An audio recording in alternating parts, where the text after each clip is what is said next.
बंदी छोड़ सतगुरु रामपाल जी परमेश्वर जी की जय हो। परम पिता परमात्मा सारी सृष्टि के रचनहार कुल मालिक असंख्य ब्रह्मांडों के स्वामी जगत गुरु तीनों लोकों में प्रवेश करके सबका धारण पोषण करने वाले राजाधिराज आत्माधार नाथों के नाथ देवों के देव महादेव सर्वेश्वर महेश्वर मृत्युंजय अजरो अमर आदि अनादि सनातनी प्रभु जगत पिता जगदीश्वर श्री श्री 1008 की उपाधि के वास्तविक अधिकारी अकाल मूर्त शब्द स्वरूपी राम वासुदेव सर्वगतम ब्रह्म परम पूज्य प्रथम पूज्य परम संत परम पुरुष परम धनी परम दयालु सत्य कबीर हक्का कबीर अल्लाहु अकबर बाखबर अल्लाह ताला जगत के तारणहार जगत के मुक्तिदाता जगत के जगन्नाथ हारे के सहारे हिंदुओं के राम मुसलमानों के अल्लाह सिखों के वाहिगुरु ईसाइयों के मसीह दया के सागर दयानिधि करुणा के सागर करुणानिधि स्वयंभू परिभू संकट मोचन कष्ट हरण मंगल करण दुख भंजन अविगत कबीर निर्विकार निर्विषम परमात्मा अलय अलेख सतगुरु आदि अनादि सतगुरु असली मर्यादा पुरुषोत्तम असली राम असली कृष्ण असली घनश्याम असली मुरारी राजाओं के राजा महाराजाओं के महाराजा शहंशाहों के शहंशाह सम्राटों के सम्राट भगवानों के भगवान अल्लाहों के अल्लाह प्रभुओं के प्रभु मसीहाओं के मसीह सच्चे वाहिगुरु बाबाओं के बाबा पीरों के पीर सेठों के सेठ जगत सेठ सावड़सा सेठ सर्वगुण संपन्न अनंत कोटि कलाओं के स्वामी अनंत कोटि ब्रह्मांडों के नायक योगियों में महायोगी ध्यानियों में महाध्यानी सिद्धों में परम सिद्ध ज्ञानियों में तत्व ज्ञानी ब्रह्म ज्ञानी महाज्ञानी परम ज्ञानी सर्वश्रेष्ठ ज्ञानी विज्ञानी युवा कबीर समरथ कबीर असमवात अमित ओजा सच्चे रहनुमा करीम अल्लाह सुभान अल्लाह दुनिया के अंतिम पैगंबर 8 सितंबर 1951 से गांव धनाना जिला सोनीपत हरियाणा भारतवर्ष की पावन भूमि पे प्रकट रियल कल की भगवान श्री नारायण साकार हरि श्री बाबा साहेब नूर अनंत परमात्मा सच्चे दरवेश सच्चे बाखबर संत श्रोमणी सतगुरु रामपाल जी परमेश्वर जी के चरण कमल में साध संगति से जुड़े हुए देश विदेश से आप और हम सभी सत्सेवक भाई बहनों का अनंत कोटि दंडवत प्रणाम। सत्साई भाई और बहनों, बहुत बड़ी मेहर बहुत बड़ी दया पूज्य गुरुदेव भगवान की परमेश्वर रामपाल जी की, जिनके शुभ आशीर्वाद से विशेष आशीर्वाद से आप और हम सभी साध संगति से जुड़ी हुई सत्सेवक आत्माएं अपनी आत्मा के कल्याण हेतु मोक्ष प्राप्ति के लिए हर प्रकार से मर्यादाओं में रहते हुए संघर्ष करते हुए भक्ति मार्ग पर अग्रसर हैं।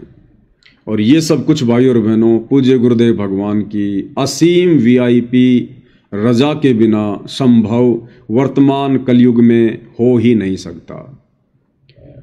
तो हम सभी सत्सेवक भाई बहन निसंशय निसंदेह ये कह सकते हैं कि वर्तमान में इस अखिल सृष्टि में अखिल ब्रह्मांड में अगर पूर्ण ब्रह्म परमेश्वर सारी कायनात के रचयिता कबीर देव सतगुरु रामपाल जी की अगर किन्हीं आत्माओं पर अखंड रजा है असीम रजा है तो वे आत्माएं केवल सत्सेवक भाई बहन है, सत्सेवक भाई बहन।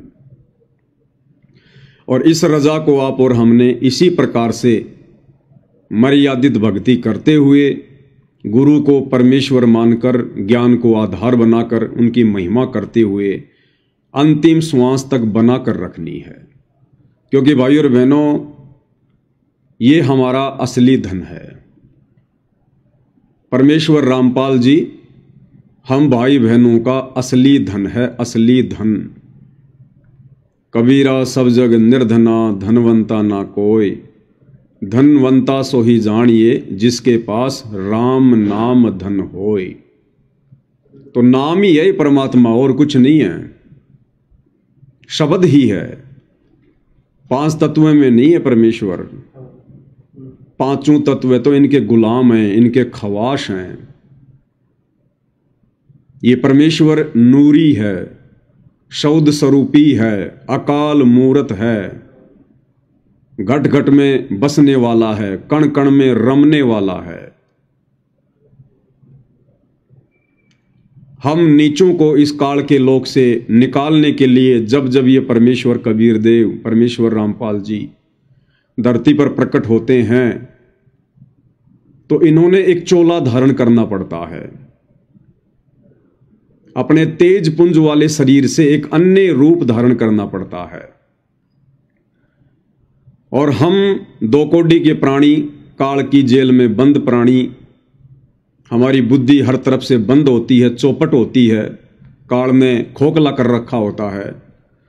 हमें ना भगवान की परिभाषा का पता होता है, ना भक्ति की परिभाषा का पता होता है। और हम अपनी अज्ञान सोच से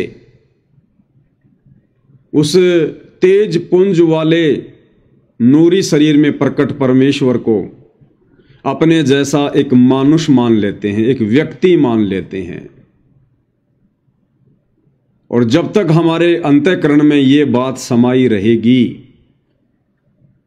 कि मेरे गुरुदेव मेरे जैसे एक जीव हैं, जैसे मैंने जन्म लिया ऐसे ही मेरे गुरुदेव ने भी जन्म लिया है, उनके माता पिता हैं, उनका भी शरीर 5 तत्व का है, जब तक हमारी ऐसी घटिया सोच बनी रहेगी उस समय तक भाई और बहनों, सतगुरु की शरण में आने के उपरांत भी हम भाई बहन भक्ति के निकट भी नहीं होते हैं, निकट भी। इसलिए हमने ज्ञान को आधार बनाकर इन सभी पॉइंटों पर गहनता से विचार करना चाहिए।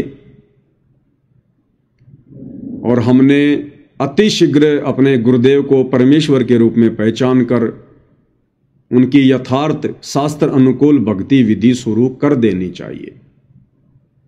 और ये असीम रजा वर्तमान में सत्सेवक भाई बहनों के ऊपर बनी हुई है। तो भाई और बहनों, शॉर्ट वीडियो के ऊपर वीडियो बनाने की श्रृंखला जारी है। गुरुदेव भगवान के आशीर्वाद से, उनकी विशेष रजा से हम भाई बहन निरंतर अध्यात्म को समझते हुए भक्ति मार्ग पर आगे बढ़ रहे हैं। और सत्संग पूज्य गुरुदेव भगवान ने दिन रात एक करके, इतनी मेहनत करके, इतना संघर्ष करके सिर्फ और सिर्फ इसीलिए किए हैं कि सत्संग भक्ति की नींव है, फाउंडेशन है। अगर भगत ने सत्संग अच्छे से नहीं सुने, नहीं समझे और समझने के बाद यदि सत्संगों पर अमल नहीं किया, अपने जीवन में परमेश्वर की वाणियों को नहीं उतारा, तो भाई और बहनों, फिर हम परमेश्वर की उसी वाणी की श्रेणी में आएंगे जिस वाणी में परमेश्वर कहते हैं कि भक्ति बिना नर और खर एक है, जिन हरि पद ना जाण्या, पूर्ण ब्रह्म की परख नहीं रे, पूज मरे पाषाणा। फिर हमारे में और गधे में कोई अंतर नहीं होगा। इसलिए परमेश्वर ने हमें जो ये अनमोल मनुष्य शरीर दिया है, 84 लाख योनियों से भिन्न, उस नारायण ने अपने जैसा हमें रूप दिया, शरीर दिया, नर रूप, और हमें विशेष बुद्धि प्रदान की है, सोचने समझने की क्षमता, चिंतन मनन करने की क्षमता, तर्क वितर्क करने की क्षमता, निष्कर्ष निकालने की क्षमता। तो हम इसका इस मनुष्य शरीर में भरपूर फायदा उठाएं। अन्यथा परमात्मा स्पष्ट कर चुके हैं, अगर तुमने भक्ति नहीं की और मर्यादाओं में रहकर नहीं की तो अंत में तुम्हारा भी ये मनुष्य शरीर 84 लाख योनियों में जितने भी जीव जंतु प्राणी हैं उनके जैसा ही होगा, यदि तुमने इस मनुष्य शरीर को प्राप्त करके और परमेश्वर की प्राप्ति नहीं की तो भाई और बहनों, शॉर्ट वीडियो के माध्यम से हम आगे बढ़ते हैं। क्या हुआ?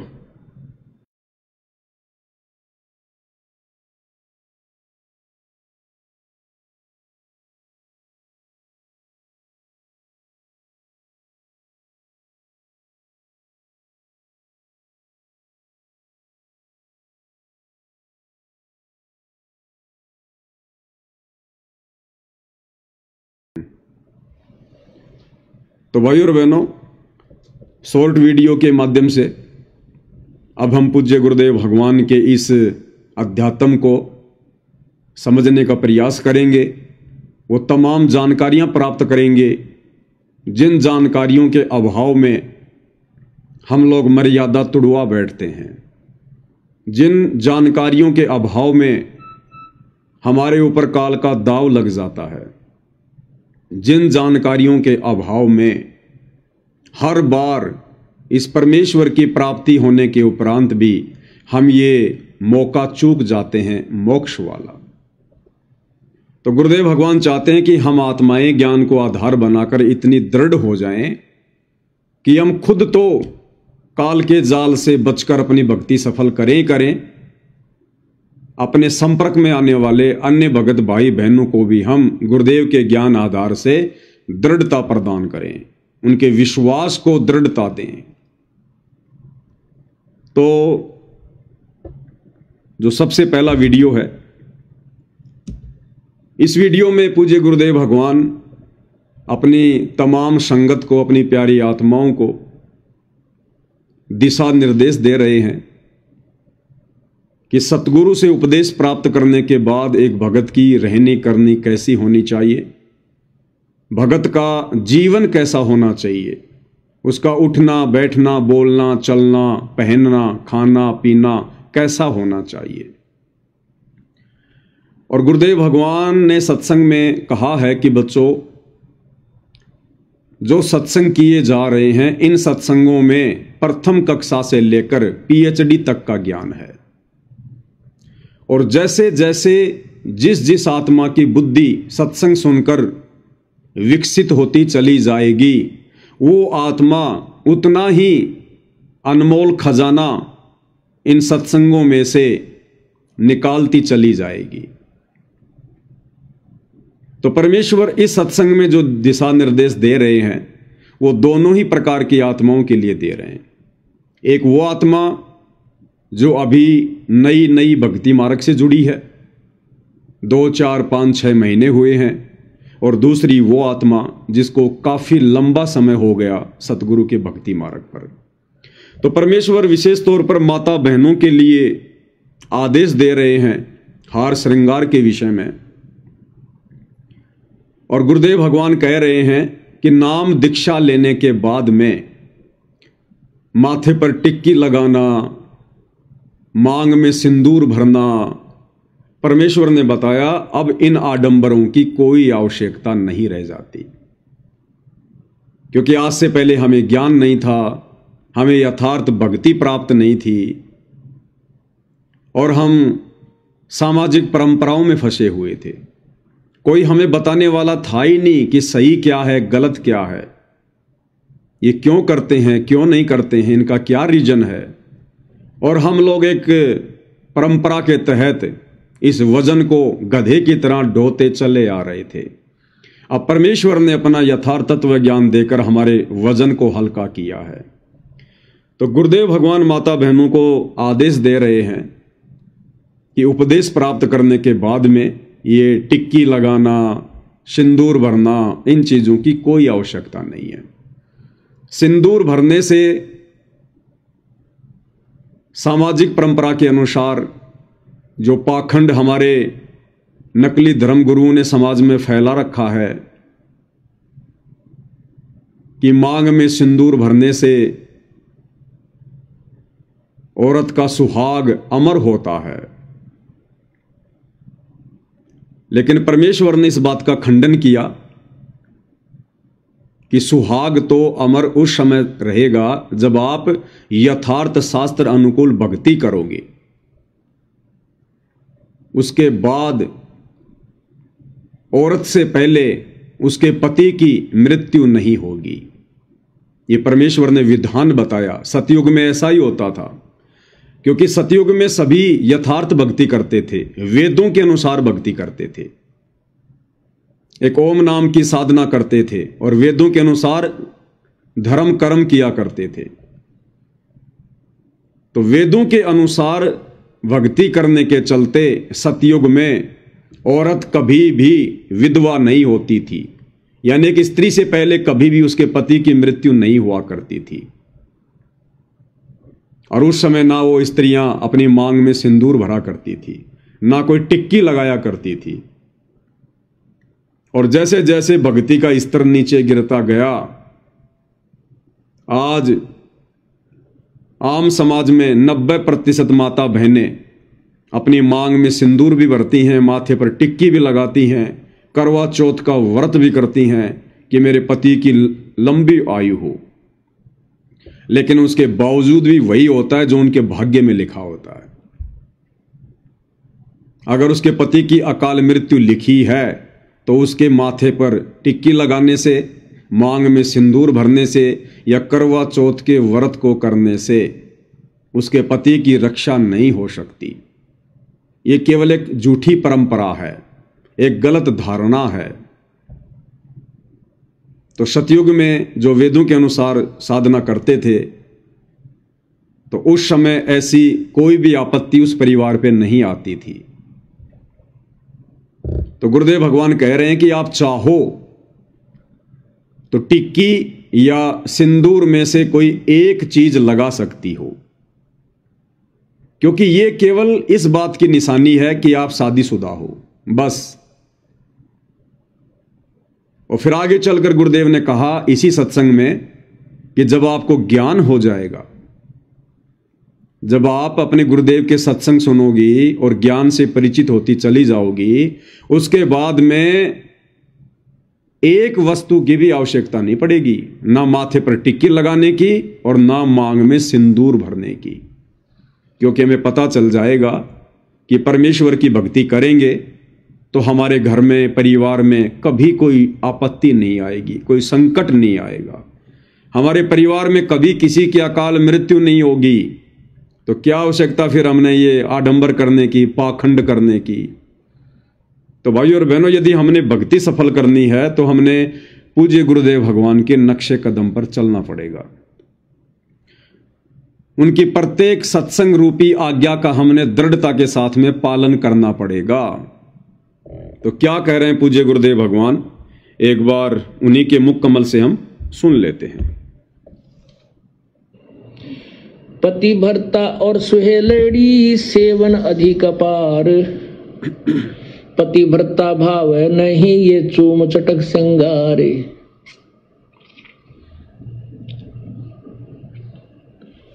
पुण्यात्माओं, इसमें दोनों ही हमें आदेश दे रहा है परमात्मा, दोनों ही निर्देश हैं। अपने साधारण जीवन में और इस भक्ति जीवन में हमने कैसे जीना है।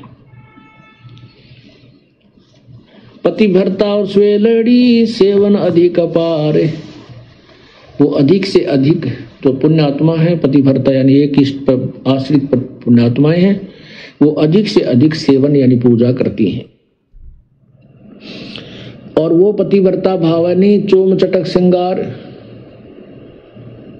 पतिव्रता को किसी भी प्रकार के बाह्य आडंबर करने की आवश्यकता नहीं। कहते हैं इन श्रृंगारों की परमात्मा को कति आवश्यकता नहीं, वो अंदर से जानता है ये कितना भगत है और उसमें उतना ही प्रेम होता है प्रभु का। ऐसे ही हम अपनी बहन बेटियों से प्रार्थना करते रहते हैं कि हमने न तो ये मेहंदी वगैरह लगानी है, ना ये नाखूनों को लाल करना है, ना होठों को लाल करना है, ये नहीं चाहिए हमने। आप केवल अपने मांग में सिंदूर आदि लगा सकते हैं, जिससे ये एक प्रतीक है ये शादीशुदा है या मैरिड है अनमैरिड, बस इतना। वो भी लगाना चाहें तो लगा सकते हैं, अन्यथा कोई आवश्यकता नहीं है।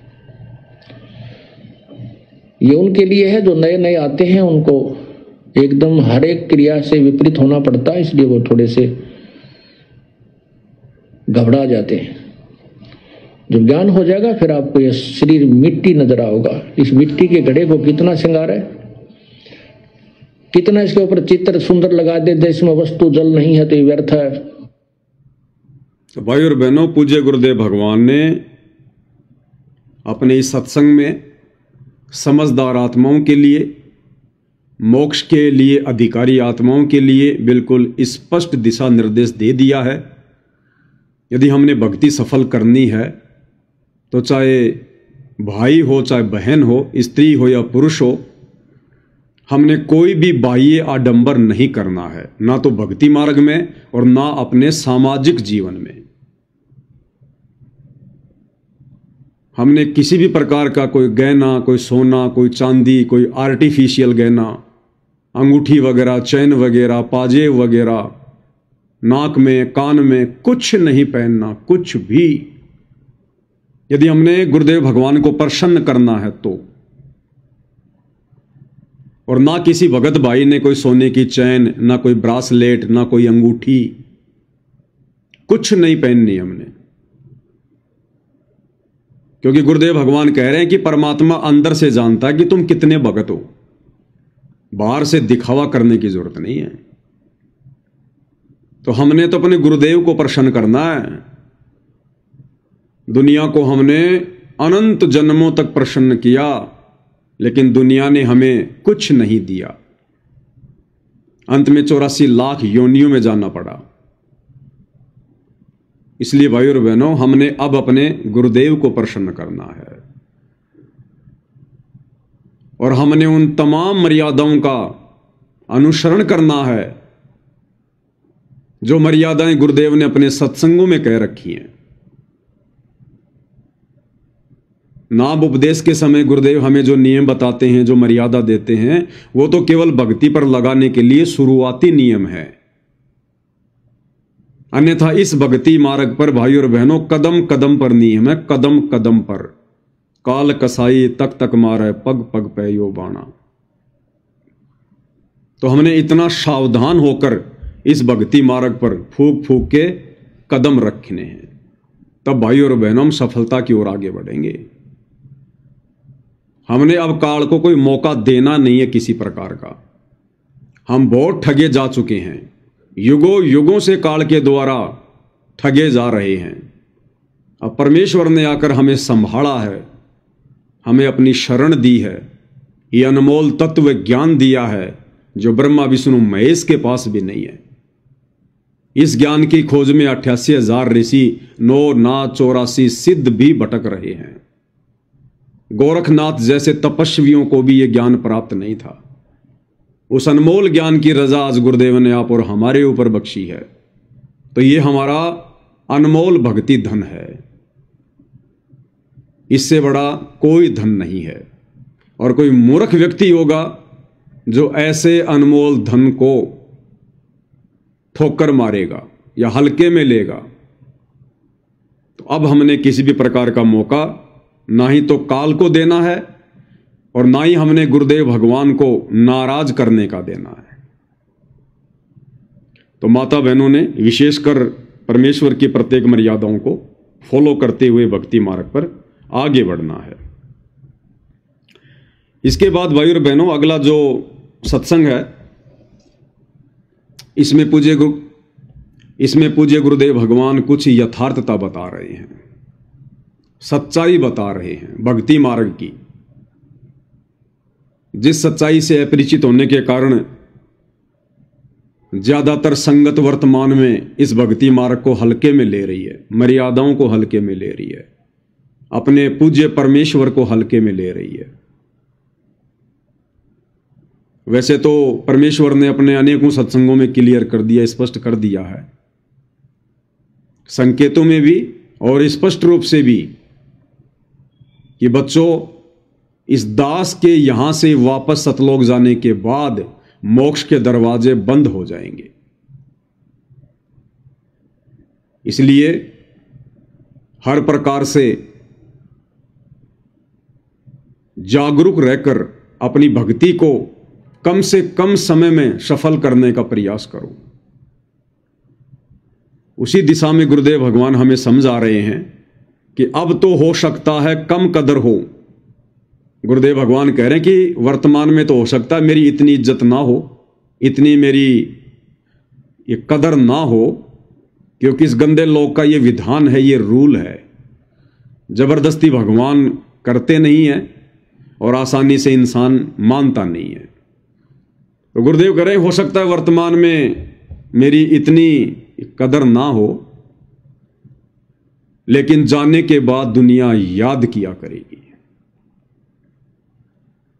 अब जाने के बाद याद करो या ना करो भाई और बहनों, अगर मोक्ष ही नहीं हुआ तो क्या फायदा फिर।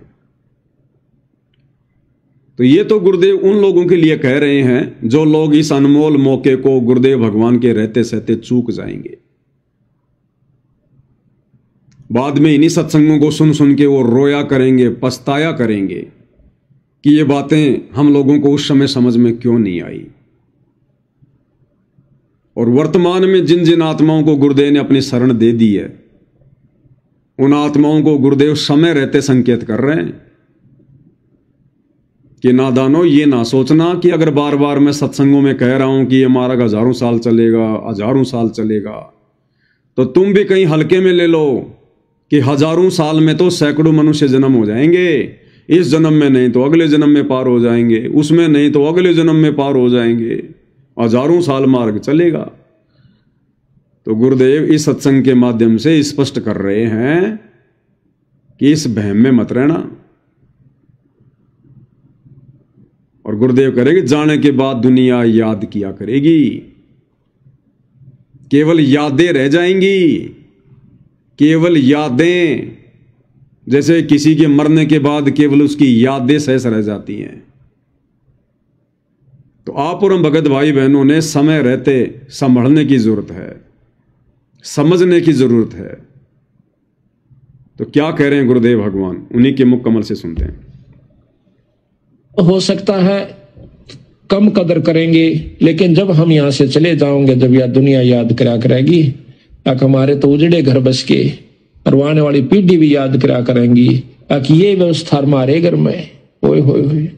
तो ये इतना बहुत ही लाभदायक और उत्तम मिशन है। अगर ये ठीक ढंग से चल गया, बंदी छोड़ की कृपा रही और आप लोगों का सहयोग रहा, तो आप देखना।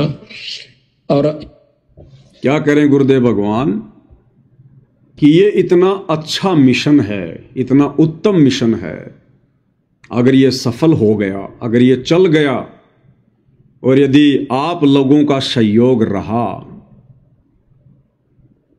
यानी गुरुदेव भगवान कह रहे हैं कि बच्चों मैं तो संघर्ष कर ही रहा हूं इस काललोक के हिसाब से,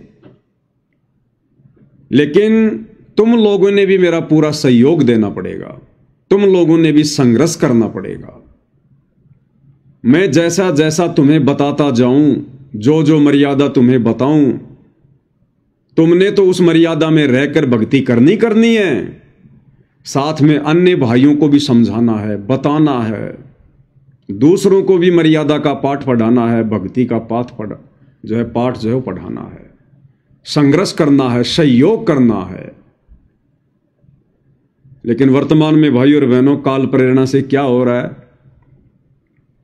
सहयोग तो छोड़िएगा, उल्टा परमेश्वर के मिशन को उन्हीं लोगों के द्वारा, जिन लोगों से गुरुदेव ने एक उम्मीद रखी थी, जो शुरुआती समय में भक्ति पारक पर जुड़े थे, गुरुदेव के आसपास रहा करते थे, आज जिन्हें हम बड़े बड़े भगत कहते हैं, गुरुदेव के बेटा बेटी भाई बंधु रिश्तेदारों के नाम से जानते हैं, कोऑर्डिनेटरों के नाम से जानते हैं, उन लोगों से गुरुदेव ने एक उम्मीद बांधी थी कि ये मेरे बच्चे यदि इस मिशन को अच्छे से समझ गए, इस मार्ग को समझ गए, तो ये मेरा सहयोग देंगे इस मिशन को सफल बनाने में। लेकिन आज हम क्या देख रहे हैं भाई और बहनों, काल प्रेरणा से सबसे ज्यादा रोड़ा परमेश्वर के मिशन में, उनके मार्ग में आज वही भगत भाई बहन उत्पन्न कर रहे हैं जिनसे गुरुदेव ने कभी एक उम्मीद बांधी थी। गुरुदेव के बेटा बेटी भाई बंधु रिश्तेदार, ये कोऑर्डिनेटर, पुराने पुराने भगत, आज इन लोगों ने 2014 बरवाला कांड के बाद ये साबित कर दिया कि गुरुदेव ना तो हम आपको समझ पाए, ना हम आपके ज्ञान को समझ पाए, फिर भला हम आपके मिशन को कहां समझ सकते थे। और इस मिशन को नरक में ले जाने की तैयारी दिन रात कर रहे हैं। गुरुदेव के द्वारा बताई गई ऐसी कोई भी मर्यादा या नियम नहीं है जिसको इन लोगों ने 2014 बरवाला कांड के बाद संगत से नहीं तुड़वाया हो। गुरुदेव ने सतनाम के नियमों में स्पष्ट रूप से मना कर रखा कि बच्चों, हमने कोई भी गेम नहीं खेलना है। अब नहीं खेलना है तो नहीं खेलना है, और ना अपने बच्चों को खेलने देना है। स्कूल में, कॉलेज में बच्चों को खेल कूद प्रतियोगिता में हिस्सा नहीं दिलवाना है। क्यों मना करते हैं गुरुदेव? क्योंकि इससे हमारी श्वासें अधिक से अधिक बर्बाद होती हैं। कोई भी गेम है, स्पोर्ट्स है, उसमें मेहनत करनी पड़ती है। या तो दौड़ करनी पड़ेगी, या बहुत ज्यादा उठना बैठना दौड़ना पड़ेगा। जैसे वॉलीबॉल है, फुटबॉल है, रनिंग करना है, क्रिकेट खेलना है, कोई भी गेम है, वो बिना शारीरिक मेहनत के नहीं होता। और ये जो मनुष्य शरीर है, गुरुदेव ने बताया कि बच्चों, ये श्वासों से चलता है। श्वास हमारी बैटरी है, और बैटरी की एक लिमिट होती है, एक क्षमता होती है। हमारे को काउंट करके परमेश्वर ने श्वासें दी हैं,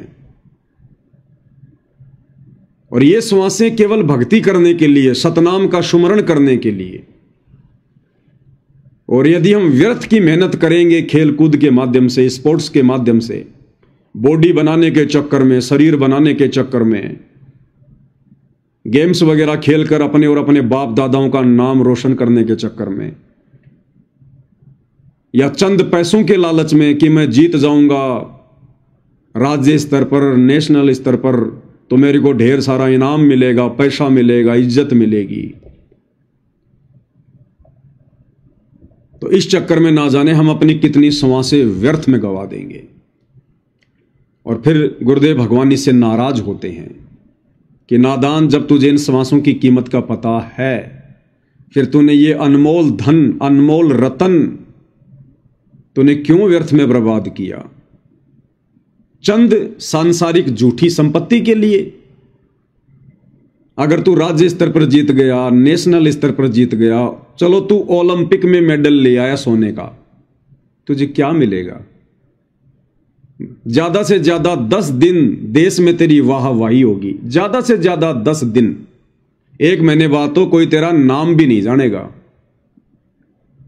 सरकार तुझे 10-20 लाख रुपए दे देगी, 1 करोड़ रुपए दे देगी, 1-2 तुझे गाड़ियां दे देगी, 1 तुझे कोई मकान दे देगी। इससे ज्यादा तो कुछ नहीं मिलना। और नादान, तूने अपना धन कितना बर्बाद कर दिया? इस झूठे सांसारिक धन के चक्कर में तूने अपना ओरिजिनल धन कितना बर्बाद कर दिया? श्वासें। एक एक श्वास की गुरुदेव कीमत समझाते हैं कि कहता हूं कहीं जात हूं, कहूं बजाकर डोल, और श्वास जो खाली जात है, ये 3 लोक का मोल। ये पृथ्वी लोक, अब ये पृथ्वी कितनी बड़ी है? अरे तेरे को तो सरकार ने केवल एक अच्छे से शहर में 1 करोड़ का कोई बंगला दे दिया होगा। 100 गज का, 200 गज का, 500 गज का एक छोटा सा बंगला दे दिया। 1 करोड़ का, 2 करोड़ का। और तेरी एक श्वास की कीमत कितनी है? ये पूरी पृथ्वी, पूरी पृथ्वी, ये पृथ्वी लोक, फिर इसके नीचे पाताल लोक, ऊपर स्वर्ग लोक, और अकेले स्वर्ग लोक में 5 करोड़ पृथ्वियां हैं, इससे भी बड़ी बड़ी। तो गुरुदेव भगवान कह रहे हैं कि नादान आत्मा, तेरी एक श्वास की कीमत के बराबर भी नहीं है ये तीनों लोक। कहता हूं कहीं जात हूं, कहूं बजाकर ढोल, और श्वास जो खाली जात है 3 लोक के मोल। और नादान, तूने 1 करोड़ 2 करोड़ रुपए के चक्कर में, एक 200 गज के प्लाट के चक्कर में दुनिया से झूठी तालियां बजवाने के चक्कर में, वाहवाही के चक्कर में, और तूने अपनी लाखों श्वासें बर्बाद कर दी, लाखों श्वासें स्पोर्ट्स के चक्कर में, गेम के चक्कर में। इसलिए परमेश्वर मना करते हैं कि अभी तुम्हें कीमत का पता नहीं है, तुम तो झूठे सुख को सुख मान रहे हो।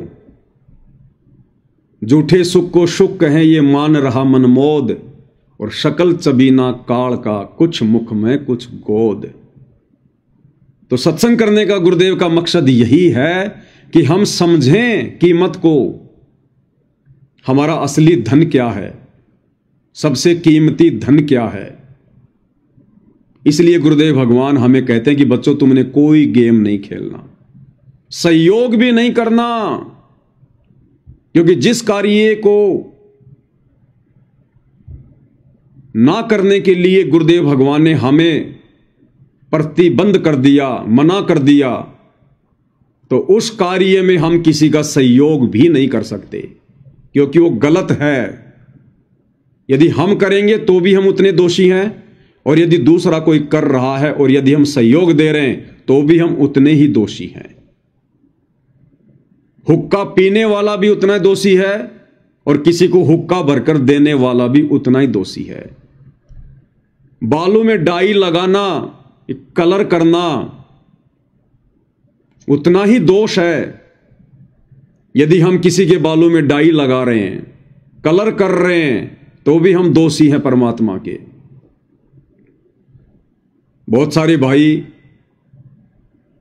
जो बार्बर का काम करते हैं, नाई का काम करते हैं, दाढ़ी कटिंग बनाने का काम करते हैं, उनकी बहुत सारी शंकाएं आया करती थी कि भगत जी हम क्या करें। अब हम साथ संगति से भी जुड़ गए, और गुरुदेव के आदेश हैं कि बच्चों अब हमने डाई वगैरह नहीं करनी, बालों में ये कलर वगैरह नहीं लगाना। तो गुरु जी कहते हैं भाई गलत काम करना और उसमें सहयोग देना दोनों ही मां बाप के भागी हैं। तो दास ने भी सभी भगत भाई बहनों को फिर यही समझाया कि भैया गुरु वचन में चलना है। गुरु वचन में 2 टाइम की रोटी परमात्मा देगा, भक्ति से देगा, मर्यादाओं से देगा। जब गुरुदेव का आदेश आ गया कि ना गलत काम करना और ना गलत काम में सहयोग देना, ना हमने बालों में डाई लगानी, ना हमने सफेद बालों को काला करना, और ना हमने किसी और के बालों को काला करना। यदि हम कर रहे हैं तो अभी हम पूर्ण मर्यादा में नहीं हैं, हम परमेश्वर की उस रजा के पात्र नहीं हैं। हमने प्रत्येक बातों पर विचार करना पड़ेगा। प्रत्येक बातों पर धंधा भी भगत ने बहुत सोच समझ के करना होता है, बहुत सोच समझ के। गुरुदेव ने कह दिया बच्चों आपने जींस नहीं पहननी। कौन सी जींस? जो टाइट जींस है। अगर ढीला ढाला जींस है उसको गुरुदेव ने मना नहीं किया। जो टाइट जींस होती है गुरुदेव ने बताया कि ये भक्तों ने, ना बहन ने, ना भाई ने नहीं पहननी। एक तो देखने में वो बेकार लगे, उनके अंग वगैरह बिल्कुल चिपके चिपके लगे। दूसरा उनको बैठने में दिक्कत होती है, 5 मिनट में उनकी नसें जाम हो जाती हैं। सत्संग क्या खाक सुनेंगे वो, सेवा क्या खाक करेंगे वो। इसलिए गुरुदेव ने बताया कि भक्तों ने ढीले ढाले कपड़े पहनने चाहिए, जींस नहीं पहननी चाहिए। तो भक्तों ने जींस का व्यापार भी नहीं करना चाहिए, जींस का धंधा भी नहीं करना चाहिए। भक्तों ने जिस कार्य के लिए गुरुदेव ने हमें मना कर दिया कि आपने ये नहीं करना, तो हमने उस कार्य को फिर बढ़ावा भी नहीं देना। गुरुदेव ने मना कर दिया कि हमने नशा नहीं करना, बीड़ी नहीं पीनी, तो हमने अपनी दुकान पर बीड़ी नहीं रखनी, सिगरेट नहीं रखनी, जर्दा तमाकू की पुड़िया नहीं रखनी। हमने सहयोग भी नहीं देना उस नियम में। तो जितने भी सत्सेवक भाई बहन हैं जो दृढ़ हैं, कुछ तो दास की नजरों में हैं, तो वो आत्माएं भाई और बहनों काफी लंबे समय से अपनी दुकान पर किसी के बालों में डाई नहीं करती हैं। स्पष्ट मना कर दिया उन्होंने कि हम केवल सिंपल दाढ़ी और ये कटिंग करेंगे, सिर्फ दाढ़ी कटिंग। इसके अलावा हम कुछ नहीं करेंगे। ना कोई कलर लगाएंगे, ना कोई डाई लगाएंगे, ना किसी दूल्हे का कोई मेकअप करेंगे। हम सिर्फ सिंपल दाढ़ी और कटिंग करेंगे। तो उन्होंने बताया कि भगत जी शुरुआत में तो थोड़ी सी दिक्कत आई हमें, लेकिन उसके बाद परमात्मा ने फिर दया बख्श दी और उससे भी बढ़ चढ़कर हमारे पास में कस्टमर आते हैं, उससे भी बढ़ चढ़कर। तो ये थोड़ा सा हमने भाइयों और बहनों हिम्मत करनी पड़ेगी, थोड़ा धैर्य धारण करना पड़ेगा, गुरुदेव भगवान पर विश्वास रखना पड़ेगा। जब सारी सृष्टि को गुरुदेव भगवान खिला रहा है तो भक्ति करने वाली आत्माओं के लिए परमात्मा क्या कमी रखेगा। लेकिन परमेश्वर हमारी परीक्षा भी लेगा, हमारे धैर्य की, हमारे विश्वास की। तो भाइयों और बहनों, गुरुदेव ने मना कर दिया कि हमने गेम नहीं खेलना, स्पोर्ट्स में कोई सहयोग नहीं देना। परमेश्वर ने हमारे से एक उम्मीद लगाई कि मेरे बच्चे मेरा सहयोग करेंगे, लेकिन वही बच्चे गुरुदेव के जेल जाने के बाद सतनाम के नियमों में लिखी हुई इन मर्यादाओं को तार तार करते हुए, अपने पैरों तले रौंदते हुए और धनाना आश्रम के पास में धनाना गांव में लगभग 50 लाख रुपए से ऊपर की लागत से और एक बैडमिंटन का स्टेडियम बनवा दिया। गुरुदेव के परिवार ने बैडमिंटन खेलने का स्टेडियम बनवा दिया। तो ये गुरुदेव भगवान की मर्यादाओं को तार तार किया गया है। हरियाणा के जाट आरक्षण में भगत भाई बहनों को बैठा दिया गया। बोले नादान भक्तों की मर्यादाएं तोड़वा दी गई, उनकी अनमोल श्वासें बर्बाद करवाई गई। कैसे? तो उन्होंने उस भीड़ में बैठकर रमेणी की होगी, आरती की होगी, मंत्र किए होंगे। कोई हुक्का पी रहा है, कोई बीड़ी पी रहा है, कोई गंदी संदी गालियां निकाल के बातें कर रहा है। हरियाणा में तो गाड़ियां हेल्पिंग वर्ब हैं, बिना गाड़ी के तो सेंटेंस ही पूरा नहीं होता। तो भगत भाई बहनों को वहां बैठाया गया अनुपदेशियों के बीच में, गुरुदेव की मर्यादाओं को तार तार किया गया। गुरुदेव ने मना कर दिया, बच्चों हमने आन उपासना में कोई सहयोग नहीं देना। आन उपासना यदि हमने करनी नहीं है तो हमने सहयोग भी नहीं देना। सहयोग देने वाला भी पाप का भागी है। तो जिस समय अयोध्या में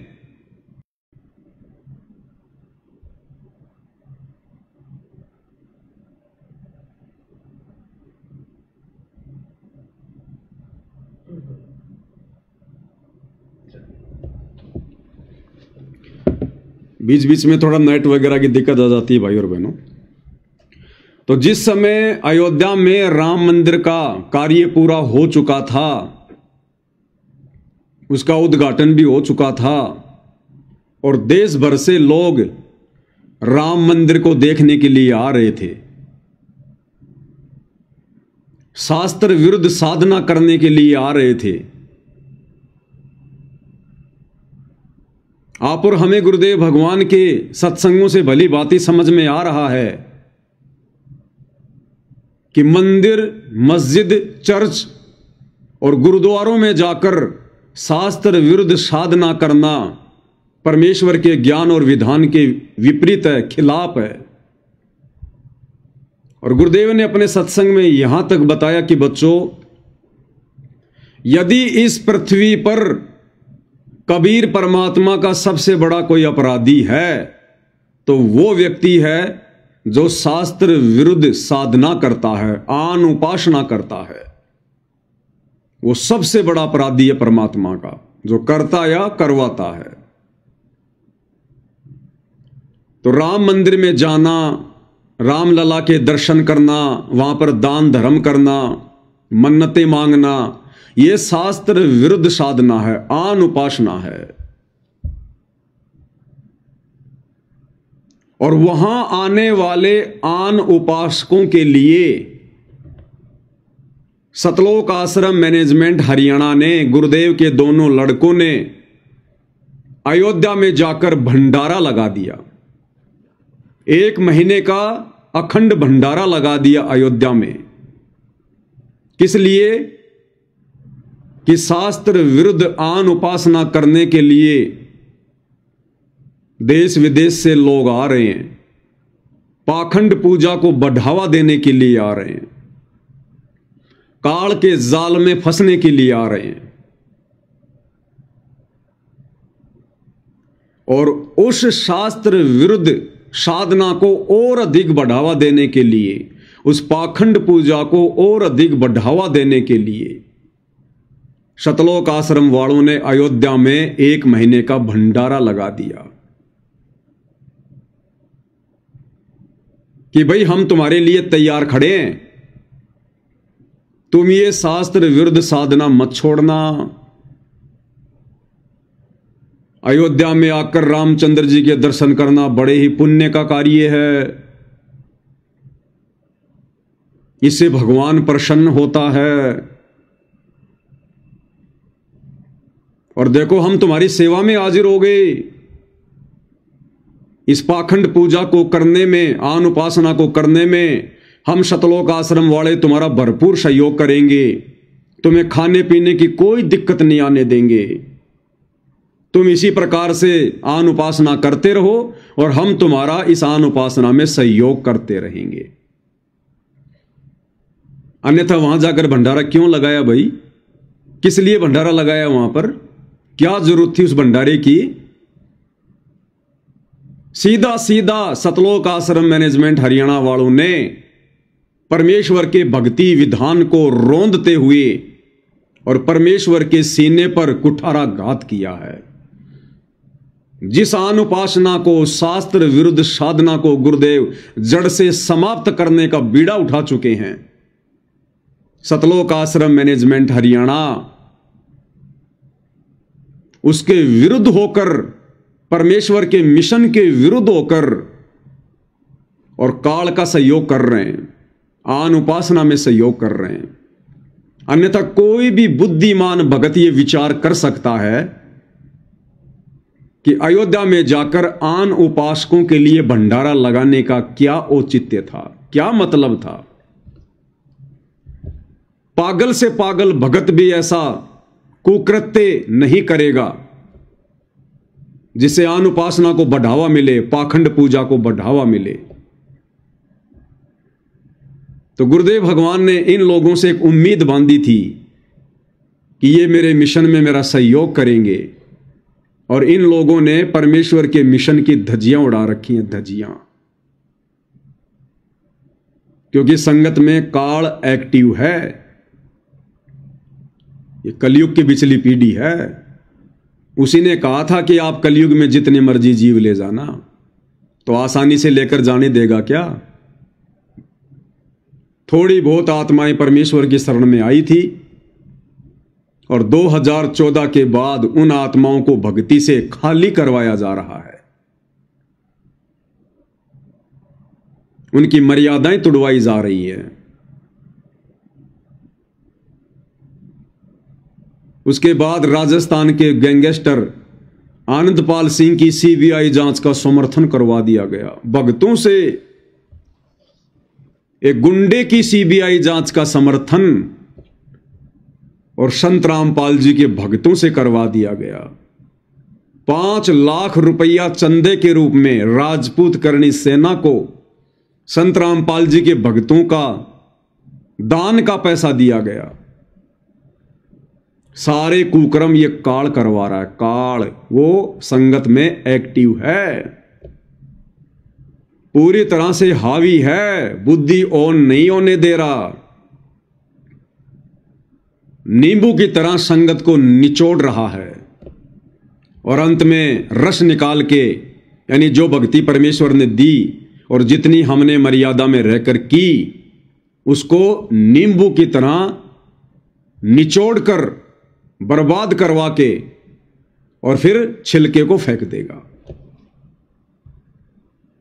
तो परमेश्वर के मिशन में सहयोग तो बहुत दूर की बात है भाई और बहनों। ये तो मैंने आपको 2-4 मोटे मोटे उदाहरण दिए हैं। सैकड़ों की संख्या में इन्होंने, सैकड़ों की संख्या में, जितनी गुरुदेव भगवान की मर्यादा नहीं उससे कहीं ज्यादा इन्होंने तुड़वा दी। रोहतक के पैरावर में परशुराम की जयंती। अब परशुराम जी कौन थे? विष्णु के अवतार थे। ब्राह्मण समाज के लोग परशुराम जी को भगवान मानकर और 29 मई 2025 को रोहतक के पैरावर में उनकी जयंती मनाने के लिए इकट्ठे हुए थे। पैरावर एक धाम है, जैसे छुडानी धाम है, ऐसे पैरावर धाम है, आन उपासना का केंद्र है। संगत को तो वहां पर शौपन में भी नहीं जाना चाहिए था, शौपन में भी। लेकिन काल संगत पर पूरी तरह से हावी है। काल ने ऐसी चाल चली, ऐसा पासा फेंका, उसमें कई हजारों की संख्या में संगत बुरी तरह से फंस गई। गुरुदेव के दोनों बेटों के हरियाणा के मुख्यमंत्री के साथ में संबंध, हरियाणा के जेल मंत्री के साथ में संबंध। अब आश्रम चलाने हैं तो भैया राजनेताओं की गोद में तो बैठना पड़ेगा। यदि आपने आश्रम चलाने हैं और परमेश्वर रामपाल जी का आशीर्वाद नहीं है तो भैया फिर राजनेताओं के आशीर्वाद की तो जरूरत पड़ेगी। भैया तो भगवान के आशीर्वाद की या राजनेताओं के आशीर्वाद की? तो भगवान का आशीर्वाद तो है नहीं इनके ऊपर, तो फिर आश्रम चलाने के लिए राजनेताओं के आशीर्वाद की तो जरूरत पड़ेगी। नहीं तो आप एक छोटी सी पान की थड़ी भी नहीं चला सकते। आश्रम तो बहुत बड़ी चीज है। तो इन्होंने राजनेताओं का आश्रय ले लिया। अब राजनेता तो भाई अपना स्वार्थ सिद्ध करेंगे, चाहे कोई भी हो। राजनीति तो नाम ही स्वार्थ सिद्धि का है।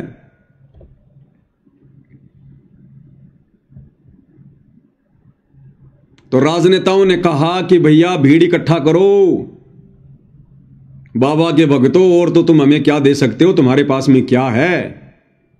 भाई राजनेताओं के पास और तो सब कुछ है, गाड़ी घोड़ा धन दौलत सब कुछ है, लेकिन राजनेताओं के पास में भीड़ नहीं होती। और भीड़ के बिना राजनेताओं को भाषण देने में आनंद नहीं आता। तो राजनेताओं ने कहा कि बाबा के लड़कों, बाबा के बच्चों, भीड़ इकट्ठा करो, भीड़। रोहतक के पैरावर में हमारी रैली है,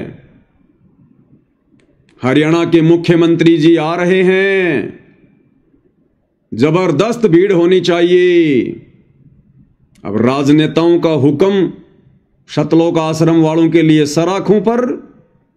अगर धार्मिक धंधा करना है तो, आश्रम चलाने हैं तो, बेचारी भोली भाली नादान संगत को एक दिन पहले ही आश्रम में, धनाना आश्रम में यह कहकर इकट्ठा कर लिया गया कि शाम को 5 बजे से 7 बजे तक गुरुजी दर्शन देंगे और उसके बाद फिर सत्संग होगा और फिर संगत को वहीं रोक लिया गया आश्रम में। और उधर से हरियाणा सरकार ने 700 बसें रात्रि में शतलोक आश्रम धनाना में भेज दी। बेचारी नादान संगत को गुरुजी का आदेश बताकर, जिस गंदी राजनीति के हमारे गुरुदेव भगवान आसपास भी नहीं रहते, आसपास भी,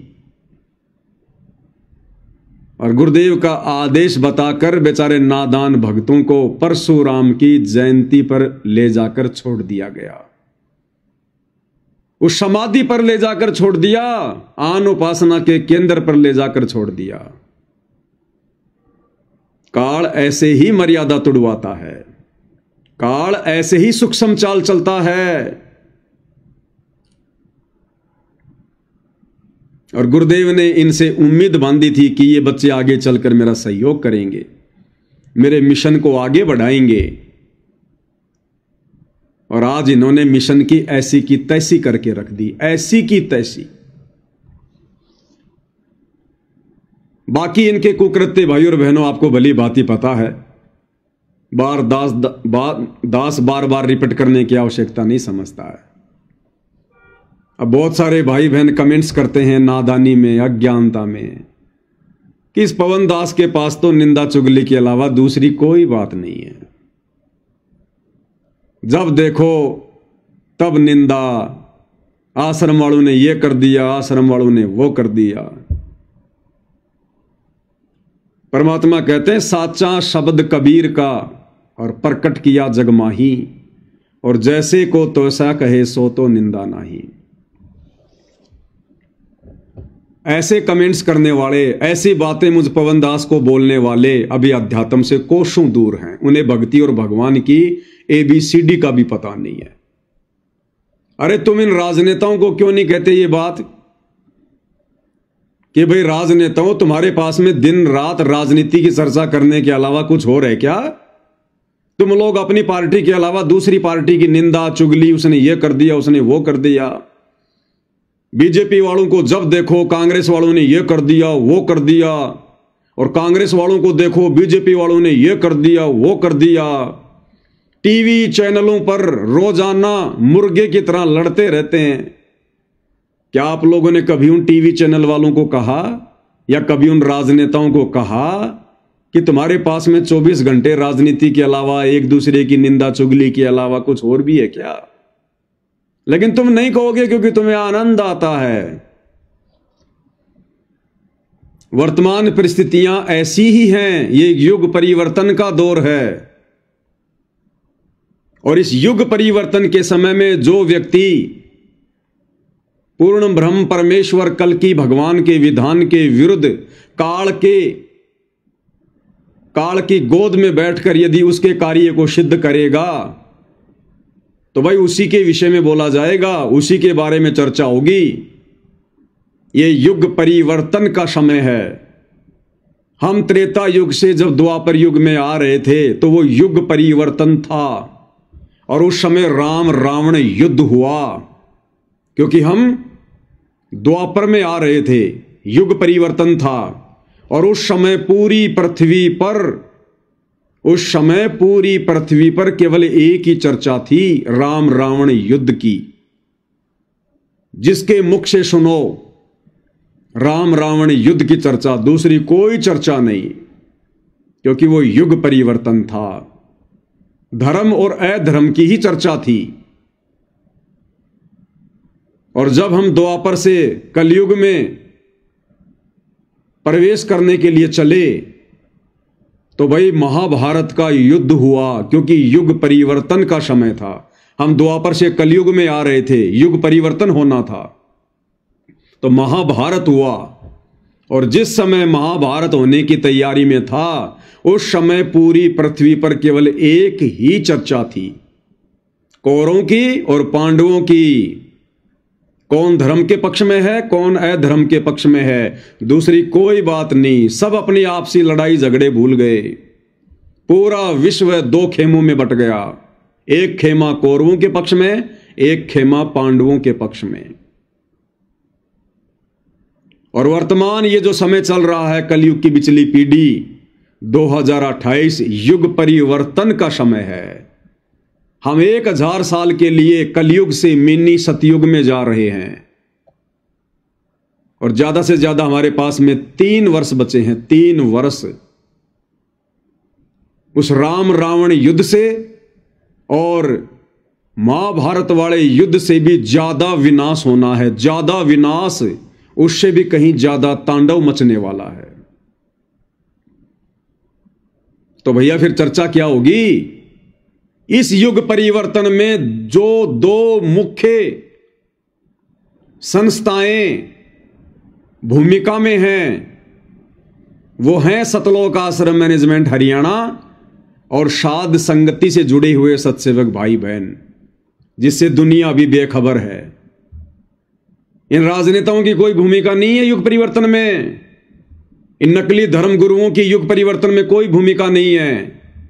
इन बड़े बड़े धनपतियों की, मुकेश अंबानी जैसों की, टाटा बिरला जैसों की कोई भूमिका नहीं है। ये तुम्हारे बॉलीवुड वाले, जॉलीवुड वाले, ये क्रिकेटर, इनकी कोई भूमिका नहीं है। ये तो सब काल के पक्ष में है, काल की गोद में बैठे हैं। इस युग परिवर्तन के समय में यदि सबसे बड़ी कोई भूमिका निभा रहे हैं तो केवल दो ही पार्टी हैं, सतलोक आश्रम मैनेजमेंट हरियाणा और सतसेवक भाई बहन। सतलोक आश्रम मैनेजमेंट हरियाणा काल की तरफ से अपनी भूमिका अदा कर रहा है और सतसेवक भाई बहन सतगुरु की तरफ से भूमिका अदा कर रहे हैं। 2028 के बाद दुनिया जानेगी, पहचानेगी। तो इस समय भाइयों और बहनों धर्म और अधर्म की बात होगी। इस समय हम केवल उसी मुद्दे पर चर्चा करेंगे जिस मुद्दे को यदि हमने समझ लिया, सावधानी बरत ली, समय रहते सतगुरु की शरण ग्रहण कर ली,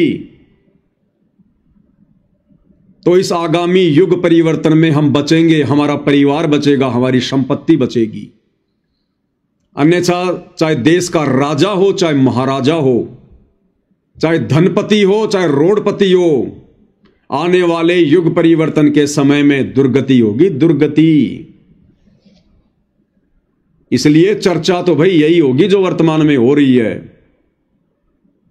हम सतगुरु के एजेंट, काल के एजेंटों के भक्ति विरुद्ध कर्मों पर ही चर्चा करेंगे। हमारा किसी से कोई राग द्वेष नहीं है, कोई झगड़ा नहीं है, कोई मनमुटाव नहीं है। लेकिन इस परमेश्वर के मार्ग में जो जैसी भूमिका निभाएगा, अगर कोई अच्छी भूमिका निभाएगा तो उसकी सराहना की जाएगी, और यदि कोई गलत भूमिका में है तो भाई उसका पर्दाफाश किया जाएगा। हमारी सबसे बड़ी जिम्मेदारी वर्तमान में यही है। अरे जब ये दुनिया भर के राजनेता सारे दिन राजनीति में थूक बिलोते रहते हैं, बेमतलब की बातें, व्यर्थ का झगड़ा, जब ये राजनेता 24 घंटे में एक बार भी कोई परमात्मा की चर्चा नहीं करते, कोई भक्ति भाव की चर्चा नहीं करते, तो हम भक्ति मार्ग से जुड़े हुए व्यक्ति हम क्यों राजनीति की चर्चा करें? हमारा राजनेताओं से क्या लेना देना? जिन राजनेताओं के मुख से, सबसे बड़े राजनेता वर्तमान में हमारे देश के प्रधानमंत्री नरेंद्र मोदी, लगभग 10 वर्ष हो चुके हैं, 11वां वर्ष चल रहा है उनको प्रधानमंत्री बने। 11 वर्षों में उन्होंने कभी भी परमेश्वर रामपाल जी का नाम अपनी जुबान से नहीं लिया। और यदि परमेश्वर रामपाल जी का परिवार, उनके बेटा बेटी, भाई बंधु, यदि उनकी गोद में जाकर बैठेंगे, उनकी रैलियों में जाकर उनका समर्थन करेंगे, बैठेंगे और संगत की मर्यादा तुड़वाएंगे, तो भाई यहां हमें बोलने का अधिकार है। हम यहां बोलेंगे, हमारी यही ड्यूटी है। यदि कोई इस परमेश्वर की मर्यादा तोड़ेगा या तुड़वाएगा, खुद चाहे लाख बार तोड़े, हमें कोई मतलब नहीं है। लेकिन ऐसे कर्म, ऐसी मर्यादा जिसे परमेश्वर रामपाल जी के भक्ति मार्ग पर, उनकी संगत पर यदि गलत असर पड़ेगा, तो फिर हम सतसेवक भाई बहनों की ये जिम्मेदारी बन जाती है उसका पर्दाफाश करने की, उसके विषय में बताने की, समझाने की, क्योंकि हमारी यही ड्यूटी है। अरे मोबाइल कंपनी ने कॉल सेंटर खोल रखे होते हैं और 10, 15, 20 हजार की नौकरी के लिए लड़के और लड़कियां सारा दिन मोबाइल ले लेके, हाँ जी सर, हाँ जी सर, सर नमस्कार, मैं फलाना कंपनी से बोल रही हूं सर, सर हमारे पास में ये स्कीम आई है सर, सर इससे आपको ये फायदा हो जाएगा, सर आप बताइए हम आपकी क्या मदद कर सकते हैं, सर आपको मेरे से बात करना अच्छा लगा हो तो सर प्लीज आप लाइक कीजिए, ये कीजिए, वो कीजिए। सारा दिन 15,000 रुपए के लिए थूक बिलोते रहते हैं, अपनी अनमोल श्वासें बर्बाद करते रहते हैं, अपना अनमोल समय बर्बाद कर रहे हैं। अरे जब वो सारा दिन 15,000 रुपए के चक्कर में अपना जीवन बर्बाद करने में लगे हुए हैं, दूसरी उनके पास में कोई बात नहीं है, सीधे मुंह बेचारे उन कॉल सेंटर वालों से कोई बात नहीं करता है, कई तो गुस्से गुस्से में गालियां भी निकाल देते हैं, बेचारे गालियां भी सहन कर रहे हैं। तो भाई फिर वर्तमान युग परिवर्तन के समय में परमेश्वर कल की भगवान ने, सतगुरु रामपाल जी ने हमें जो ड्यूटी दी है, भाई फिर हम अपनी ड्यूटी क्यों ना निभाएं?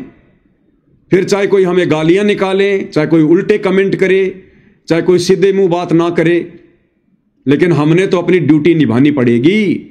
जैसे 15,000 रुपए की नौकरी के लिए वो लड़की सारा दिन कॉल सेंटर पर अपनी ड्यूटी निभाती है। तो ये बातें जो इस प्रकार के लोग कमेंट्स करते हैं, उनकी अभी बुद्धि से बाहर की बात है। अभी आप लोग बालक हो, बच्चे हो, उम्र से कोई समझदार नहीं होता। ज्ञान से आदमी बूढ़ा होता है, बड़ा होता है, समझदार होता है, उम्र से नहीं होता। तो ये बातें अभी आप लोगों की बुद्धि से बाहर की हैं, आप नहीं समझ पाओगे। यह आपको आने वाले 2-3 वर्षों के बाद में समझ में आएगी।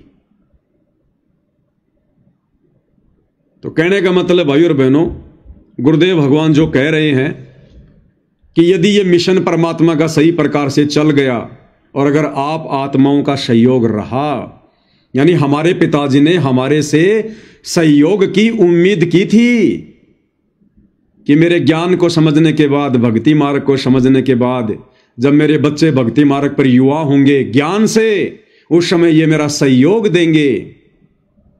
और आज सहयोग की बजाय हम क्या कर रहे हैं भाई और बहनों?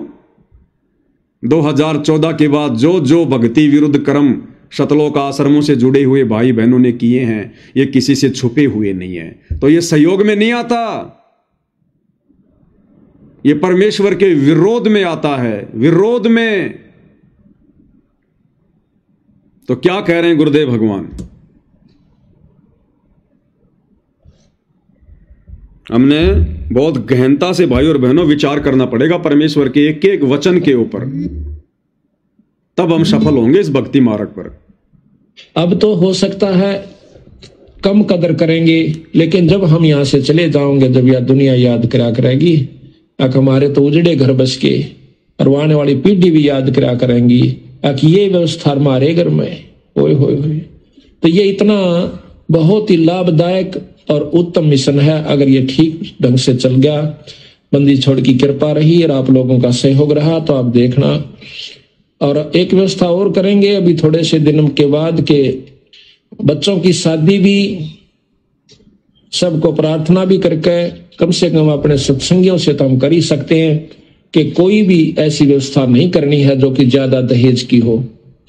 कोशिश यहां तक करेंगे कि अपने लड़के और लड़की का विवाह एक ही स्थान पर बंदी छोड़ की वाणी का पाठ करवा के और माला घाल के बच्चों का संयोग मिला दिया जाए। आधे से ज्यादा दुख दूर हो जाएगा हमारा। 90% दुख हमारा हमने ये मान रखा कि आज लाखों रुपया में भी लड़की पढ़ाई नहीं कर पाते, और हो जा तो फिर उसकी नो चिंता रहे, कदे मार ना दे, कदे नो ना हो जा। हम चाहते हैं धन ज्यादा क्यों देते हैं अपनी लड़की को? मजबूरी होगी, इस समाज में ऐसी कुरीति उत्पन्न होगी। किस प्रकार कि जैसे अपनी लड़की ब्याह से, तो लड़की पहले भी ब्याह रखी उनके घर में, तो जेठानी और दरानी भी हो सकती है। तो हमने नो चिंता रह सकते, हम थोड़ा देवा अपनी बेटी ने, और आगे इसका मन ना टूट जाए, इसका ताने ना मारे। तो सोचांगे कम से कम वो जो बहू ले जा रही से दूसरी, उतनी जरूर अपनी बेटी ने देवा। एक मनमाना अच्छे बड़े साहूकार ने ब्याह रखी उस घर में, तो उतना गरीब क्यों कर दे सके? इतना दे नहीं सकता। फिर उसकी बेटी, उसकी लड़की हमेशा ताने सुनती रहती है, कभी सास के मुंह ते, कभी पड़ोसन के मुंह ते, कभी उसके मुंह ते। तो इस प्रकार हम इस बुराई को दूर करने की भी कोशिश करेंगे। सतगुरु की कृपा रही, आप लोगों का सहयोग रहा। इसमें कुछ बहुत ही आसान काम हो जाएगा, आधी मेहनत में काम चलेगा। वो पैसा आप जोड़ते हो, उसको धर्म पर रुपया लाइयो 10%, बाकी अपना आराम से कमाइयो और भक्ति करते रहियो। 90% चलता आपकी। कबीर कुल करनी के कारण ये हंसा गया बिगो, तब कुल का को लाज है जब 4 पांव का हो। तो परमेश्वर गुरुदेव भगवान बार बार हमसे सहयोग की उम्मीद जता रहे हैं। यदि आप आत्माओं का सहयोग रहा तो, आप आत्माओं का सहयोग रहा तो। रमेणी के विषय में गुरुदेव भगवान चर्चा कर रहे हैं कि हम अपने सत्संगियों से तो प्रार्थना कर ही सकते हैं कि कोई भी ऐसी व्यवस्था नहीं होनी चाहिए जो ज्यादा दहेज की हो, फालतू के दिखावे की हो, आडंबर और पाखंड की हो। लेकिन इन सतलोक आश्रम वालों ने गुरुदेव भगवान के हिसार जेल जाते ही 2014 बरवाला कांड के बाद जगह जगह आश्रम खोलकर उस रमेणी जैसी पवित्र रस्म को भी इन्होंने रामायण बना दिया। रामायण। दास ने आपको ऐसे ऐसे वीडियो दिखाए हैं इन आश्रमों में होने वाली रमेणियों के, शादियों के। जगत वाली लड़कियां भी शर्मा जाएं। इतना हार श्रृंगार, इतना मेकअप, इतना गहना, इतने चटकीले भड़कीले कपड़े इन आश्रमों में बैठकर रमेणियों के समय में। तो ये कहां गुरुदेव भगवान का सहयोग कर रहे हैं? ये तो दोनों तरफ से पैसा लेते हैं। पैसा, एक एक पाठ 25,000 रुपए लड़की वाले से और 25,000 रुपए लड़के वाले से। बस इनको तो दोनों तरफ से दक्षिणा चाहिए। ये कहां दहेज को खत्म करेंगे? दहेज तो सबसे पहले ये ले लेते हैं और उस 25,000 रुपए के चक्कर में फिर इनकी जुबान बंद हो जाती है। चाहे वो कैसे कपड़े पहनो, कितना ही गहना पहनो, कितना ही मेकअप करो, फिर इनकी आंखें बंद हो जाती है, जुबान के ताला लग जाता है कि अगर यदि हमने अब कुछ ज्यादा बोला तो ये अपने पाठ के पैसे वापस ले लेंगे और रमेणी तो फिर कहीं भी कर लेंगे। गुरुदेव ने कह रखा है आश्रम में करना कोई जरूरी थोड़ी होता है कि आश्रम में करेंगे तो ही रमेणी सक्सेस होगी। उल्टा वर्तमान में इन सतलोक आश्रमों में जो रमेणियां हो रही हैं उनमें से 70% शादियां टूट रही हैं, रमेणियां टूट रही हैं, लड़कियों को छोड़ा जा रहा है। बच्चे पैदा कर करके लड़कियों को छोड़ा जा रहा है। तो इनको डर है इस बात का कि यदि हमने अब कुछ बोल दिया तो ये 50,000 रुपए भी जाएंगे और ये रमेणी अपने घर पे कर लेंगे। क्योंकि गुरुजी ने कह रखा है कि भाई वचन से बेटा बेटी पराये होते हैं। चाहे लड़की के घर पे चाहे लड़के के घर पर सिंपल तरीके से परमात्मा की दोपहर की आरती चलाकर दोनों बच्चों को बैठा दो, हो गए वचन से एक दूसरे के। ना कुछ लेना ना कुछ देना, सिंपल कपड़ों में। जैसा लड़की प्रतिदिन घर पर कपड़े पहनती है उन्हीं कपड़ों में लड़की रमेणी में बैठ जाए, लड़का भी रमेणी में बैठ जाए। सांसारिक लोगों की तरह सफारी सूट सिलाने की जरूरत नहीं है।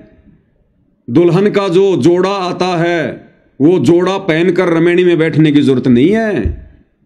परमात्मा कहते हैं मन कर धीर बांध ले रे बोरे, छोड़ देना पछलियों की रीत सतगुरु तारेंगे।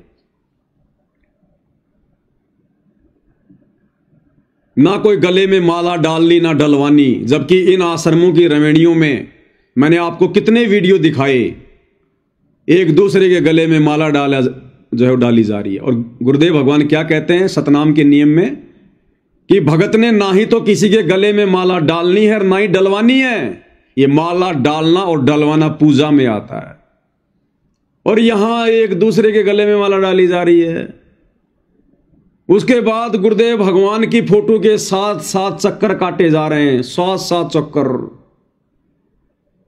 ड्रामा, पाखंड।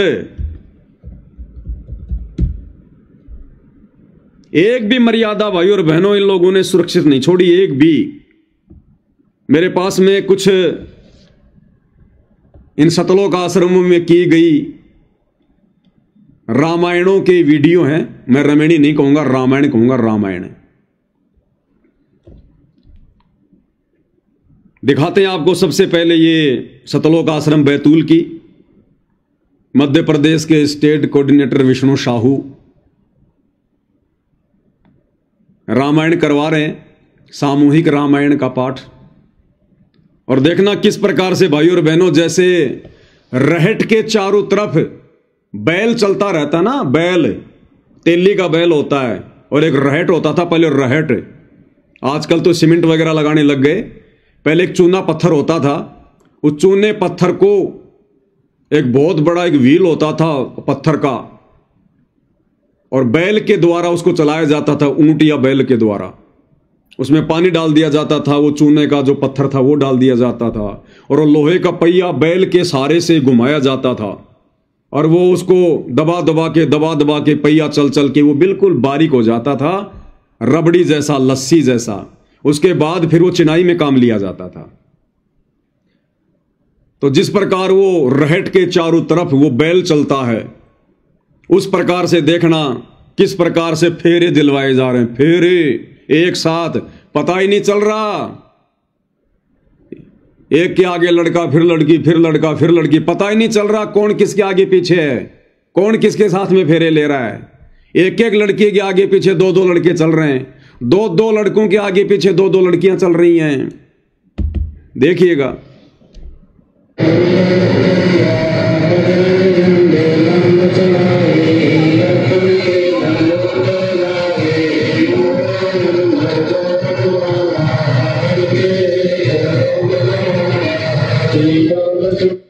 अब ये रमेणी हो रही है। अब ये लड़का देखो, इसने सफारी सूट पहन रखा है, एक लड़की इसके आगे है, एक लड़की इसके पीछे है। अब बताओ इसकी पत्नी कौन सी है भाई? इसकी भगतमती कौन सी है? इसके आगे भी लड़की, इसके पीछे भी लड़की, पीछे वाले के आगे भी लड़की, पीछे भी लड़की। ये रमेणी नहीं, ये रामायण हो रही है। ये लोग इन परंपराओं को छोड़ नहीं रहे। सांसारिक तौर पर 7 फेरे क्यों दिलवाए जाते हैं? इसलिए कि अब मैं इस लड़की का या इस लड़के का 7 जन्मों तक पीछा नहीं छोड़ूंगी। अरे नालायकों, सतलोक जाना कि नहीं जाना, या फिर 7 जन्म तक अपनी यही रीति निभाओगे?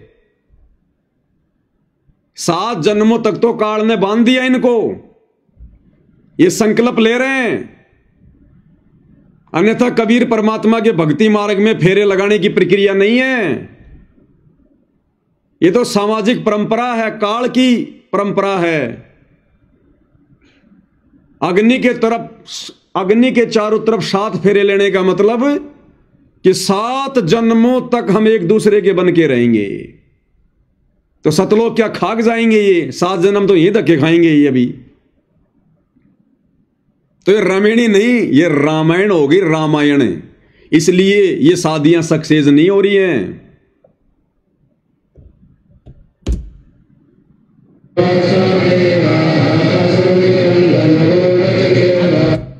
और भाई ये कपड़ा क्यों बांधा गया है? लड़का लड़की बीच में सफेद सा कपड़ा लेके चल रहे हैं, टोवेल। क्यों भाई? अरे अगर इतना ही डर है छोड़ने का तो क्यों रमेणी कर रहे हो? पहले बात पक्की कर लो। अरे पहले आपस में बात पक्की कर लो भाई, तू मेरे को छोड़ेगा तो नहीं।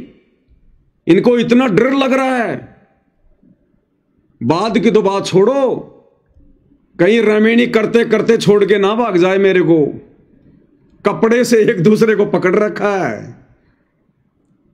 और फिर ये कहते हम भगत हैं, हम सामाजिक परंपराओं को नहीं मानते, हम पाखंड को नहीं मानते, और सारा का सारा पाखंड कर रहे हैं।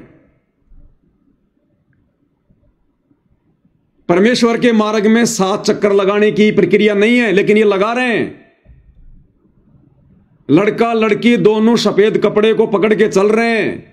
इस परमात्मा के मार्ग में ये प्रक्रिया नहीं है। यहां तो वचन से एक दूसरे के होते हैं। अरे तुम तो समाज की परंपराओं को निर्वाह कर रहे हो।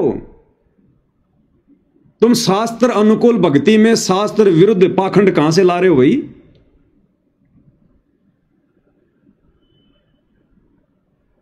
अरहट के बैल कितना चक्कर काट रहे हैं, बैल कितना चक्कर काट रहे हैं।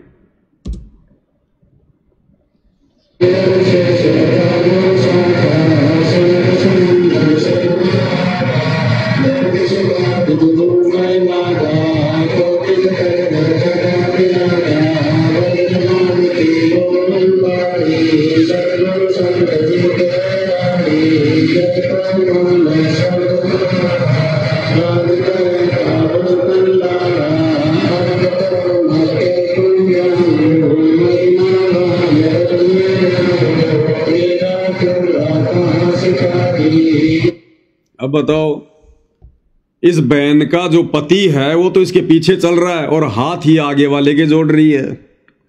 इसका पति तो इसके पीछे और हाथ जोड़ रही है आगे वाले के। तो तुम्हारा पतिव्रता धर्म तो यही खंड हो गया। इसलिए भाई और बहनों, दास इन रमणियों को रामायण कहता है, रामायण। और सुनाता हूं आपको, देखो स्पेशल रिकॉर्डिंग। इन आश्रमों में भक्ति नहीं होती है, भक्ति तो केवल एक दिखावा है, केवल एक दिखावा।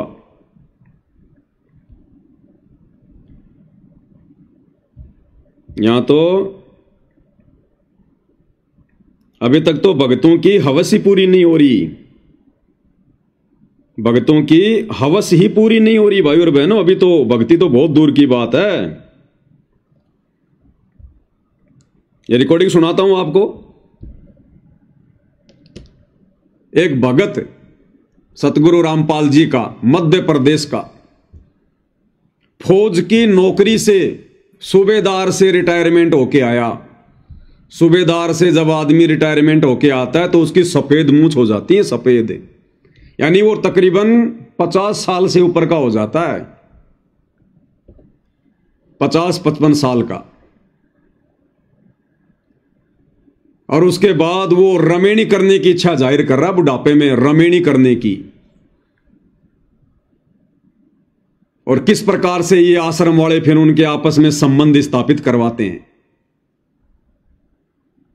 और देखना फिर किस प्रकार से हंस हंस के बातें की जा रही हैं। जो बिचौलिया है इनका, वो दोनों की बात करवा रहा है, और बीच में एक दूसरी लड़की है जो बात कर रही है। जब वो लड़की को इस बात का पता चला, क्योंकि वो कह रहा कि भगत जी सूबेदार से रिटायरमेंट है, खुद का मकान है, 40,000 रुपए पेंशन आती है, तो बीच में जो दूसरी जो बहन है हमारी, जो लड़की है इन आश्रमों से जुड़ी हुई, वो दांत निकाल निकाल के हंस रही है और कह रही है फिर तो मेरी करवा दे पहले। अगर इसके पास इतना पैसा है, इतनी पेंशन आ रही है, तो मेरी करवा दे इसे। ये भक्ति हो रही है भाई और बहनों, भड़वागिरी हो रही है, भड़वागिरी। सुनिएगा।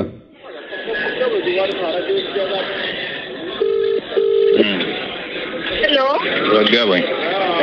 हाँ जी ससाइल जी। हाँ बहन जी, वो फोटो सेंड कर दिया आपके व्हाट्सएप पे, देख लियो एक बार। देख लो, ठीक है ना? वो बहन क्या करिए बुड्ढे की, वो कह रहा बहन जी वो फोटो सेंड कर दिया आपके व्हाट्सएप पर दूल्हे की, देख लेना।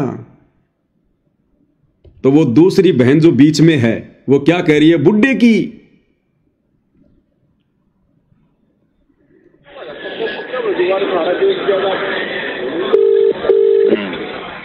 हेलो क्या भाई? हाँ जी ससाइल जी। हाँ बहन जी, वो फोटो सेंड कर दिया आपके व्हाट्सएप पे, देख लियो एक बार। ठीक है ना? ठीक है ना भगत जी? ठीक है। हाँ ठीक है। ये भगत जी से बात करोगे क्या?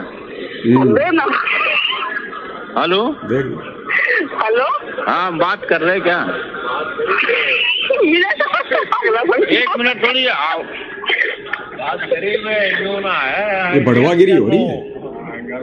Hello hello. हाँ जी ससाइल जी। ससाइल जी, ये बात कर लो थोड़ा, लो।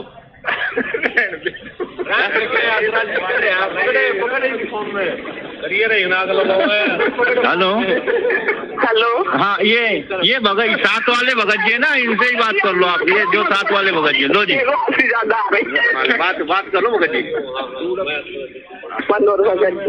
हाँ बहन जी, ये राजेंद्र भगत जी है नाम इनका, हरियाणा से।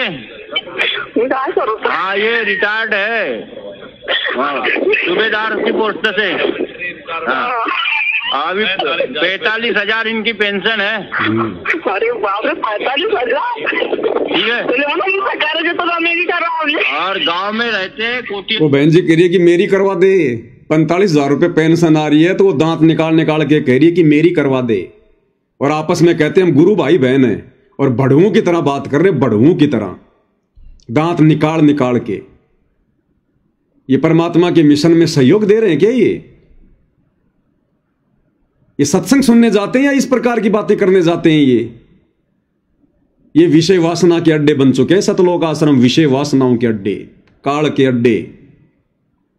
वो क्या कह रही है? बाप रे बाप 45,000 फिर तो मेरी करवा दे।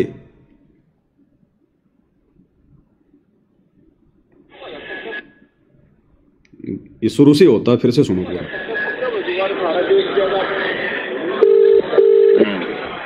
विचार कर लेना क्या भाई। हाँ जी ससाई जी,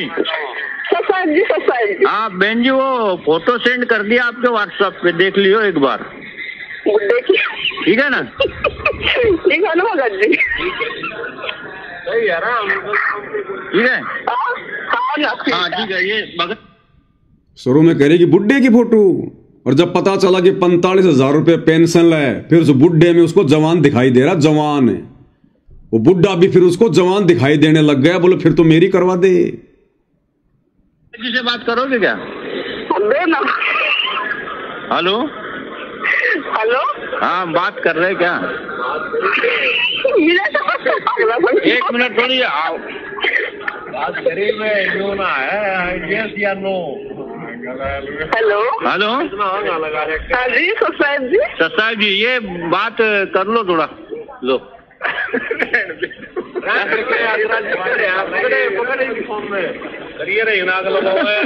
हेलो हेलो, हाँ ये भगत साथ वाले भगत जी है ना, इनसे ही बात कर लो आप। ये जो साथ वाले भगत जी, लो जी ज्यादा आ रही, बात कर लो भगत जी। मनोहर भगत जी। हाँ बहन जी, ये राजेंद्र भगत जी है नाम इनका, हरियाणा से। हाँ ये रिटायर्ड है, हाँ सूबेदार की पोस्ट से। हाँ अभी 45,000 इनकी पेंशन है। अरे बाप रे, 45,000! ठीक है, तो अमेरिका रहा। और गांव में रहते, कोठी अच्छी बनाई है, बेहतरीन बेहतरीन कोठी।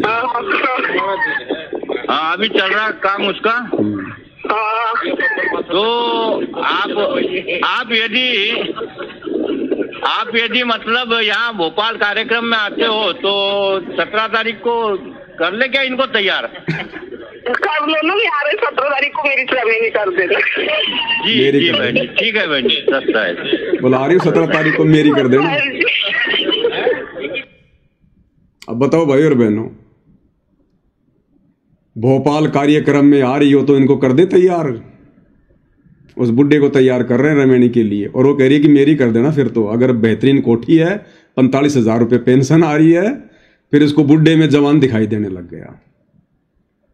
तो इन आश्रमों में इसलिए भाई और बहनों दास कहता है कि ये राजनीति के अड्डे, विषय वासनाओं के अड्डे, भड़वागिरी के अड्डे, भक्ति नाम की वहां पर बूंद भी नहीं है, बूंद भी।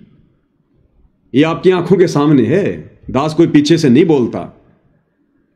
इसलिए दास कह रहा है कि इन आश्रमों में जाने वाला सतगुरु रामपाल जी के निकट भी नहीं है, नजदीक भी। इसलिए दास इन रमेणियों को रामायण कहता है, रामायण। तो देखा किस प्रकार से अरहट के बैल की तरह एक दूसरे के साथ में बांध के और उन्हीं सामाजिक परंपराओं का निर्वाह करते हुए फिर तुमने छोड़ा क्या? गहना इन्होंने पहन रखा, सोना चांदी इन्होंने पहन रखा, सामाजिक जो परंपराएं तुम निभा रहे, फिर तुमने छोड़ा क्या? सिर्फ नाम रख लिया रमेणी, बाकी काम सारे रामायण वाले। और दिखाता हूं, देखो दूसरी आपको एक, ये देखो।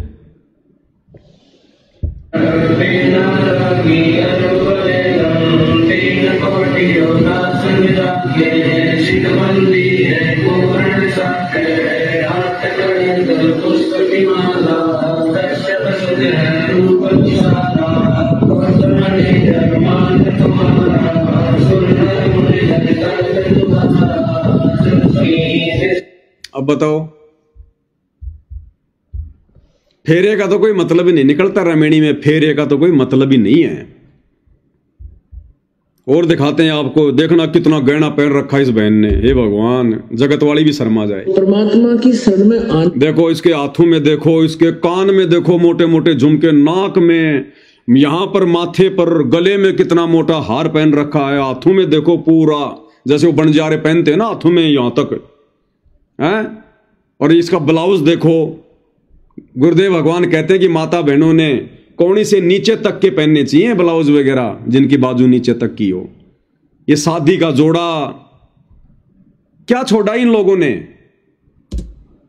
वही विवाह आज आप देख रहे हो, उस परमेश्वर की कृपा से परमात्मा ने हमारा ज्ञान हटा दिया। यहाँ पर बच्चों का विवाह करा दिया जाता है और 5-7 भगत उनके रिश्तेदार आते हैं, घर वाले। और गुरु जी तो कहते हैं कि 5-7 भगत उनके घर वाले, और यहां तो पूरा का पूरा ये बारात बैठा रखी है, बारात पूरी की पूरी, कम से कम 100 आदमियों से कम नहीं है। तो गुरु जी सत्संग में क्या कह रहे हैं और ये लोग क्या कर रहे हैं, तो मिशन में सहयोग कहां दे रहे हैं। आश्रम में उनका 10 रुपए खर्च नहीं होता। सिंपल रोटी जो रोज हम बनाते हैं वही खाएंगे। सिंपल रोटी जो रोज हम बनाते हैं वही खाएंगे। अब इन आश्रमों में सिंपल रोटी है क्या? लड्डू, जलेबी, बर्फी, ये सिंपल रोटी में आता है। ये कहां मर्यादा है, कहां तुम्हारी रमणी सफल होगी। गुरुदेव ने एक सत्संग में बताया कि बच्चों, रमणी के दिन तो आपने जानबूझ के भी कोई मिठाई नहीं बनानी है। ज्यादा से ज्यादा खीर बना लो परमात्मा के भोग के लिए। हलवे का तो लगता ही है, थोड़ी सी खीर बना लो, और सब्जी पूड़ी या रोटी सब्जी, बिल्कुल सिंपल खाना। उस दिन तो जानबूझ के कुछ नहीं बनाना चाहिए, वरना फिर यह परंपरा पड़ जाती है। और क्या करे परमात्मा? 5-7 भगत, घर वाले, परिवार वाले, बस, इससे ज्यादा नहीं। क्या कह रहे हैं, ध्यान से सुन लो। और 5-7 भगत उनके रिश्तेदार आते हैं, घर वाले। और यहाँ आश्रम में उनका 10 रुपए खर्च नहीं होता। सिंपल रोटी जो रोज हम बनाते हैं वही खाएंगे। ये ड्रामाबाजी हमने नहीं करनी। बच्चों का सहयोग परमात्मा जोड़ता है। हमारे देखो ये बारात बैठी है पूरी, ये 5-7 भगत हैं क्या? अरे 100 से कम नहीं है, 100 से कम। ऐसे गुरुदेव की मर्यादा तोड़ी जा रही है। फिर कहां तुम वचन निभा रहे हो भाई? सिर्फ नाम नाम के भगत हैं, नाम नाम के। रमणी केवल नाम की रह गई। अरे परमात्मा इस बारात को ही तो समाप्त करना चाहते हैं। ये फालतू का दहेज, दिखावा। अब जिसने अपनी बेटी को इतना सोना पहन के, इतनी चांदी पहना के, इतने गहने पहना के रमणी में बैठा रखा है, वो 2 दिन बाद में दहेज नहीं देगा क्या? वो दहेज का ट्रक नहीं भेजेगा क्या? और इतना सोना अपनी बेटी को देकर बैठाना, ये भी तो दहेज ही है। और गुरुजी कहते हैं 5-7 व्यक्ति, और यहां तो सैकड़ों की संख्या में बैठे हैं। ये तो अंदर का दृश्य है, बाहर तो हो रहे हैं। इसलिए रमणी नहीं, रामायण है। अभी 90% भगत भगत की श्रेणी में नहीं है, सतगुरु के शिष्य कहलाने के लायक नहीं है। केवल नाम नाम के भगत हैं, नाम नाम के। उनके कर्म जगत से भी ज्यादा बिगड़े हुए हैं। से विवाह नहीं होता। भाई साहब ने स्पेशल देखो सूट सिला रखा है। और गुरुजी कहते हैं जैसे कपड़े हम प्रतिदिन पहनते हैं वही कपड़े पहनो। अगर गुरु को खुश करना है तो, अगर समाज को खुश करना है तो फिर ताए तुम जो मर्जी करो भाई, फिर तो हाथी पे बैठ के जाओ चाहे। एक और दिखाता हूं आपको, देखना इस बहन का मेकअप कैसे चमक रहा है। इसका चेहरा देखना, गाल वगैरह, वो टिमकियां ऐसी चमक रही है वो मेकअप वाली, वो सितारे से। दर्शकों को बताइए कि आपने जो दहेज मुक्त विवाह करने का फैसला लिया है, ये क्यों लिया है? जो अभी आप देख रहे हो विवाह हुआ है हमारा, हम लोगों ने 1 भी रुपए का लेन देन नहीं किया हमारे मम्मी पापा ने, ठीक है। और हम लोग बहुत खुश भी हैं शादी से, कि हमारी खुशी हो रही है। जैसे कि लोगों का आडंबर होते हैं जगत में, शादियां करते हैं, दहेज देना, फिर उसके बाद भी लड़कियां सेफ नहीं होती हैं। तो हम संत रामपाल जी महाराज जी ने जो एक बीड़ा उठाया है ना, कि मतलब समाज सुधार करने का, तो उसमें हम लोग उनके अनुयायी हैं। हम लोग उसमें पूरा सहयोग दे रहे हैं। आप खुश हैं इस विवाह से? बहुत ज्यादा खुश है, क्योंकि इसमें सारी टेंशन ही खत्म कर दी परमात्मा ने। टेंशन होती है, एक पिता होता है, समझ लो। और चेहरे पे वो टिमकियां चमक रही, वो मेकअप वाले वो दाने दाने दाने दाने से। और ये स्पेशल जोड़ा पहन रखा इसने शादी का, स्पेशल शादी का जोड़ा। इसको पूछो क्या तू प्रतिदिन यही कपड़े पहनती है क्या? क्या शादी से पहले भी तू रोजाना यही कपड़े पहनती थी क्या? बोलेगी नहीं। तो फिर आज क्यों पहना तूने? गुरुजी तो मना करते हैं कि प्रतिदिन जो कपड़े पहनते वही पहनो। नाक में सोना पहन रखा है।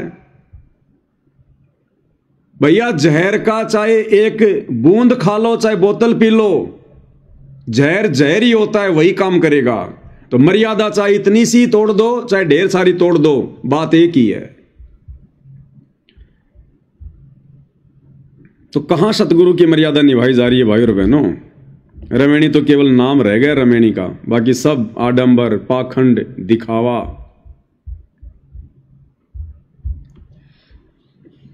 इसलिए भाई और बहनों, पूज्य गुरुदेव भगवान को वर्तमान में ये इतना संघर्ष करना पड़ रहा है, क्योंकि उनके बच्चे उनका सहयोग नहीं कर रहे, उनके भगत उनका सहयोग नहीं कर रहे। जिस विधि से गुरुदेव ने भक्ति मार्ग पर चलने की आज्ञा दी थी, उस विधि से नहीं चल रहे हैं। इसलिए आप और हम सत्सेवक भाई बहनों के पास में बहुत अच्छा मौका है, बहुत जबरदस्त मौका है गुरुदेव के चरणों में जगह बनाने का, गुरुदेव के हृदय में समाने का। क्योंकि वर्तमान में सत्सेवकों के अलावा धरती पर कोई भी नहीं है जो गुरु भगवान की मर्यादाओं के अनुसार जो भक्ति कर रहा हो, जो उनके वचनों पे चल रहा हो। और जो उनके वचनों पे नहीं चलता, उनकी मर्यादाओं में रह के भक्ति नहीं करता, गुरु उनकी तरफ ध्यान देना छोड़ देता है। तो वर्तमान में भाई और बहनों, बहुत ही जबरदस्त मौका हम सत्सेवकों के पास में गुरुदेव भगवान की नजरों में आने का। और यदि इस भगवान की हम नजरों में आ गए भाई और बहनों, इस भगवान ने यदि एक नजर भी हम पे डाल दी अपनी मेहर की, अपने प्यार की, हमारा तो बेड़ा पार हो जाएगा, बेड़ा पार। तो कौन होगी ऐसी मूर्ख आत्मा जो ऐसा मौका चूकेगी? इसलिए हम सत्सेवक भाई बहनों ने बहुत ही सिंपल तरीके से, रमेणी होनी है, परमात्मा ने संस्कार जोड़ दिया तो होगी। वैसे तो दास इसके ऊपर बहुत सारे वीडियो बना चुका है, वैसे तो अपना सत्यानाश करवाना है, अपने जीवन का बेड़ा गर्क करवाना है, रमेणी करवाना। अगर ज्ञान समझ में आ गया है तो अपना बेड़ा गर्क करवाना है। अरे काल को इसीलिए तो परमात्मा ने सतलोक से धक्के मारे थे। अगर वो ये कर्म करने की ना सोचता दुर्गा के साथ में, तो 21 ब्रह्मांड लेकर वहीं राज करता सतलोक में, वहीं पर परमात्मा बाहर नहीं निकालते।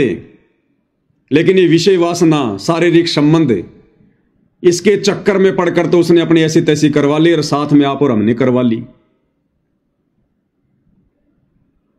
इस कर्म को तो गुरुदेव ने सबसे गंदा कर्म बताया, सबसे गंदा।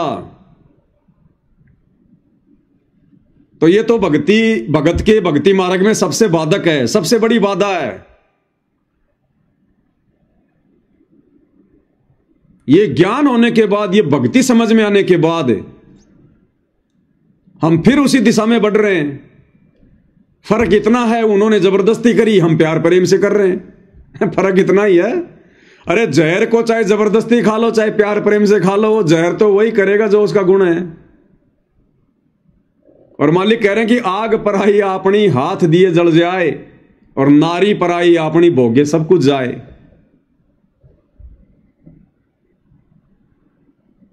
तो भाई और बहनों देखो, समझदार आत्माएं तो उनकी तो गति अलग होती है। संतों समझो की मति, और जो समझ गया इस भक्ति मार्ग को, इस अध्यात्म को, उसकी तो बात ही अलग होती है भाई और बहनों। वो तो इन विषय वासनाओं के निकट भी नहीं जाएगा। अरे परमात्मा की तो मजबूरी थी भाई, क्या करे। परमात्मा ने उसको श्राप ही ऐसा दे दिया, और श्राप दिया आप और हमारी भलाई के लिए, हमारे हित के लिए, कि तू प्रतिदिन 1 लाख मनुष्य शरीरधारी आत्माओं के सूक्ष्म शरीर की वासना खाएगा। तो उसकी मजबूरी हो गई ये मनुष्य शरीर देना। और परमात्मा ने यह दया आप और हमारे ऊपर इसलिए बख्शी क्योंकि मनुष्य शरीर में ही हम ज्ञान समझ सकते हैं, भक्ति कर सकते हैं। तो हम परमेश्वर की सृष्टि रचना को अच्छे से समझकर भक्ति मार्ग के फैसले लें, निर्णय लें। परमात्मा ने तो भक्ति के लिए मनुष्य जन्म दिया, भक्ति के लिए, क्योंकि उसको भूख लगेगी तो उसकी मजबूरी हो जाएगी मनुष्य को पैदा करना। और मनुष्य जन्म मिल गया तो आज हम सत्संग सुन पा रहे हैं, भक्ति कर पा रहे हैं।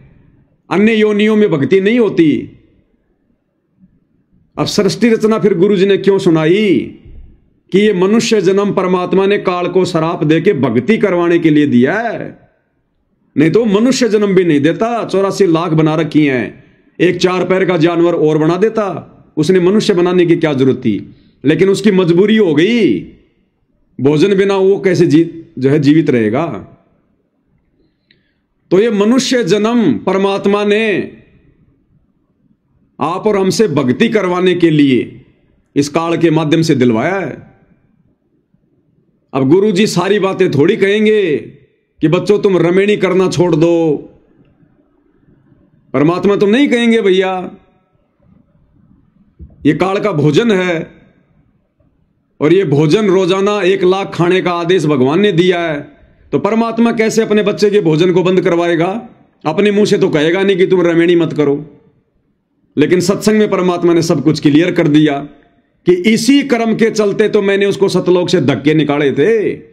और इतना ज्ञान लेने के बाद तुम वही कर्म कर रहे हो, आपस में शादियां करके, रमेणियां करके, तो तुम सतलोक में जाओगे कैसे? तुम तो और धक्के खाने की दिशा में आगे बढ़ रहे हो। तुम तो और धक्के खाने की दिशा में आगे बढ़ रहे हो।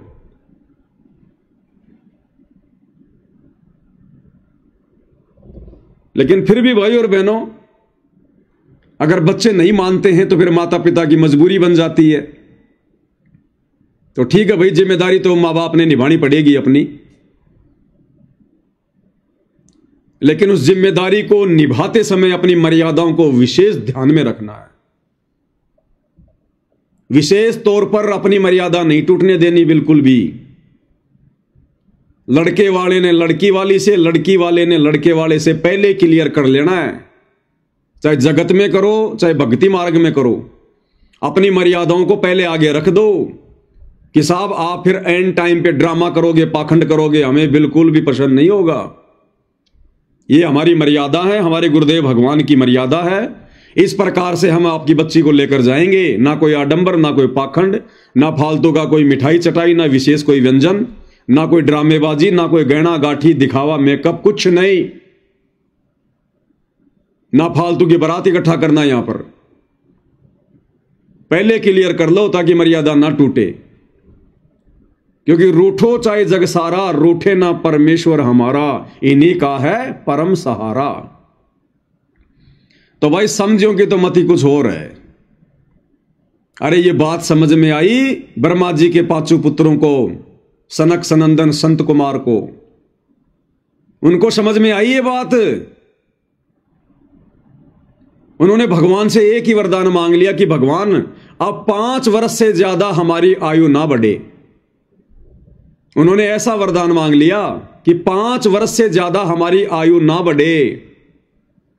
अगर इससे ज्यादा हमारी आयु बढ़ेगी तो हमारे अंदर विषय विकार पैदा होंगे, और यदि विषय विकार पैदा हुए तो फिर हम भक्ति नहीं कर पाएंगे। तो उनको समझ में आई, लेकिन उनको वो मार्ग नहीं मिला जो मार्ग परमात्मा ने आप और हमारे को दे दिया। और हमें मार्ग मिल गया तो ये बात समझ में नहीं आ रही। इसी विषय वासना से दुखी होकर, परेशान होकर, तंग होकर, और शंकर जी ने 88,000 वर्ष तक तपस्या करी। इतना घोर तप किया 88,000 वर्ष तक कि मैं काम वासना से मुक्ति प्राप्त कर लूं। तो भाई और बहनों समझो कि तो मती कुछ और है। ये तो अपने पैरों में बेड़ियां डालना, बेड़ियां बेड़ियां, और हम लोग खुश होके कर रहे हैं, खुश होके। फिर हम क्या भक्ति कर रहे हैं? मटके में तो छेद कर लिया हमने।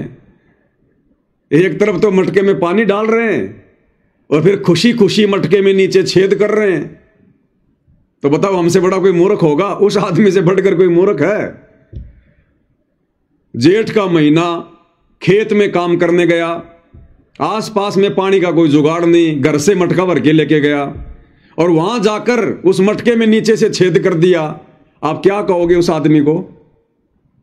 तो एक तरफ तो हम इस ब्रह्मा जी के ऋण को उतारने के लिए इसके ओम नाम की साधना कर रहे हैं कि इस काल ने हमारे ऊपर जन्मों जन्मों से हम जो ये विषय वासनाओं के चक्कर में पड़े हुए हैं, जिससे बहुत ज्यादा ऋण हमारे ऊपर इस ब्रह्मा जी का चढ़ा हुआ है, क्योंकि रजोगुण का देवता है। इसका वो ऋण उतारने के लिए हमने गुरुदेव भगवान से ब्रह्मा जी का ओम नाम का मंत्र लिया। एक तरफ तो हम दिन रात ब्रह्मा जी के ओम नाम की साधना कर रहे हैं कि मेरा कर्जा उतरे, मेरा कर्जा उतरे, मेरा कर्जा उतरे, और दूसरी तरफ रमेणी करके, शादी करके हम फिर से ब्रह्मा जी का कर्जा चढ़ा रहे हैं। तो बताओ हमारा कर्जा कैसे उतरेगा भाई और बहनों?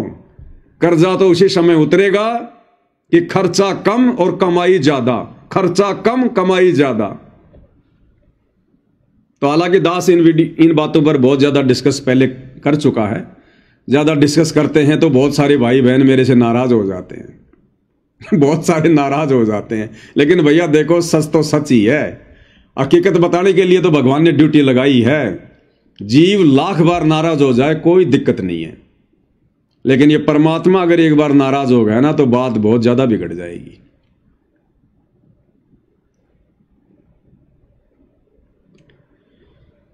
तो भाई और बहनों, ये अब अपने अपने बुद्धि विवेक पर, ज्ञान आधार के ऊपर निर्भर करता है। ये अब परमात्मा कहते हैं, कामिनी कनक जहर कर जाने, वो शहर अगमपुर जावे। कामिनी औरत, कनक सोना। तो कामिनी कनक को तो जहर के समान मानना चाहिए, भगत ने जहर के समान। अगर ये पता हो कि इस सब्जी की कटोरी में एक टपका जहर का डला हुआ है, खाएगा कोई? उस कटोरी को भी जिंदगी में दोबारा काम में नहीं लेगा। धोखे भी, जिसको यह पता चल गया कि इसमें जहर का एक टपका किसी ने डाल दिया। कामिनी कनक जहर कर जाना है। और हम क्या कर रहे हैं? हम खुशी खुशी जहर पी रहे हैं, खुशी खुशी जहर पी रहे हैं।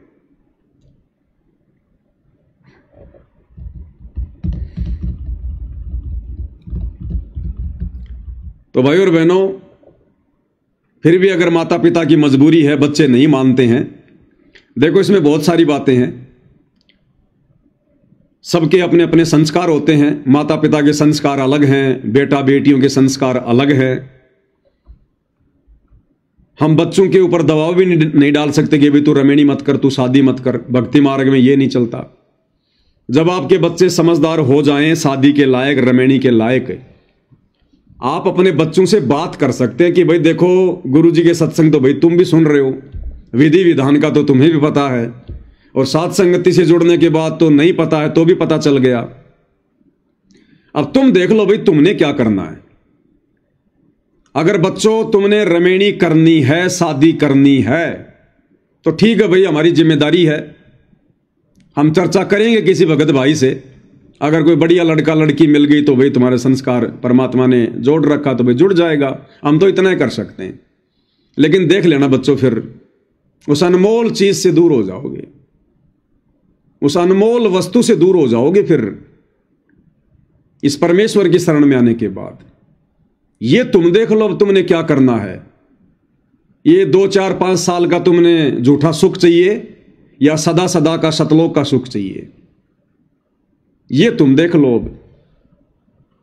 और बच्चे कहते हैं कि जी कोई बात नहीं, हम तो रमेणी करेंगे। तो भाई फिर जैसा भी है, परमात्मा से आज्ञा लेके, मालिक से प्रार्थना करके, दंडवत करके कि परमात्मा जहां भी संस्कार आपने जोड़ रखा, परमात्मा दया करो। फिर जैसा भी है, लेकिन रमेणी के समय फिर अपनी मर्यादाओं का विशेष ध्यान रखो, क्योंकि दबाव का मार्ग नहीं है। अपने बेटे से, अपनी बेटी से हमने पूछना बहुत जरूरी है। अगर वो सहमति दें तो हमने फिर रमेणी की बात करनी है। अगर वो कहते हैं कि जी हमने रमेणी नहीं करनी है, हमने तो मोक्ष प्राप्त करना है। हम कोई बच्चे पैदा करने की फैक्ट्री थोड़ी है, सारा जिंदगी काल की खुराक थोड़ी ना तैयार करते रहेंगे। असंख्य जन्म हो गए हमारे को ये कर्म करते हुए। गधे बने तो वहां हमने बच्चे पैदा किए, राजा बने तो ना जाने हजारों बच्चे हमने पैदा किए। आज उन बच्चों का पता नहीं वो कहां रहा, हम कहां पड़े हैं। हमने तो अपना आत्म कल्याण करवाना, अपना मोक्ष करवाना है। गुरुदेव भगवान ने सब कुछ बता दिया, सब कुछ समझा दिया, बाकी क्या रह गया। अब खुल के थोड़ी कहेंगे, तो हमने भी तो विचार करना है। तो बच्चे अगर इस प्रकार समझदारी की बातें करते हैं, चाहे बेटा हो चाहे बेटी हो, तो भाई और बहनों उस माता पिता को बड़ी खुशी होनी चाहिए, बड़ी खुशी होनी चाहिए कि उनके बेटा बेटी के समान धरती पर कोई पुण्य आत्मा नहीं है जो इस युवा अवस्था में इस प्रकार का फैसला अपने आत्म कल्याण के लिए ले रहे हैं। और रहो फिर माता पिता के घर में। वो लड़की कोई बोझ थोड़ी है। अरे वो लड़की, वो बेटी जो शादी नहीं करना चाहती, भक्ति करके अपना आत्म कल्याण जो है वो करवाना चाहती है, उसके जैसी पुण्य आत्मा तो धरती पर कोई नहीं होगी, धरती पर। और रहे अपने बाप के घर में। अरे लड़के की शादी करके लाओगे तब भी तो एक लड़की आएगी, वो भी तो घर में रहेगी। तो हमारे घर में भी तो हमारी लड़की है, हमारी बेटी है। अरे अपने लड़के की शादी करोगे तो घर में एक लड़की आएगी ना, वो भी तो रहेगी उस घर में। और वो बेटी जो आपके घर में रह रही है, जो शादी नहीं करना चाह रही, और रहो अपने बाप के घर में। और आने वाला समय तो भाई और बहनों वैसा आने वाला 2028 के बाद, उन आत्माओं को, उन बेटे बेटियों को विशेष पुण्यकर्मी आत्माओं की दृष्टि से देखा जाएगा, विशेष परमेश्वर के हंसों की दृष्टि से। जो बेटा बेटी शादी नहीं किया करेंगे, केवल परमात्मा की भक्ति में अपना जीवन समर्पित कर देंगे। गरीबदास जी की 2 लड़कियां, दोनों ने मना कर दिया कि पिताजी हम शादी नहीं करेंगे, अपना आत्म कल्याण करवाएंगे। कमाली शादी नहीं करी, पिताजी आत्म कल्याण कराऊंगी।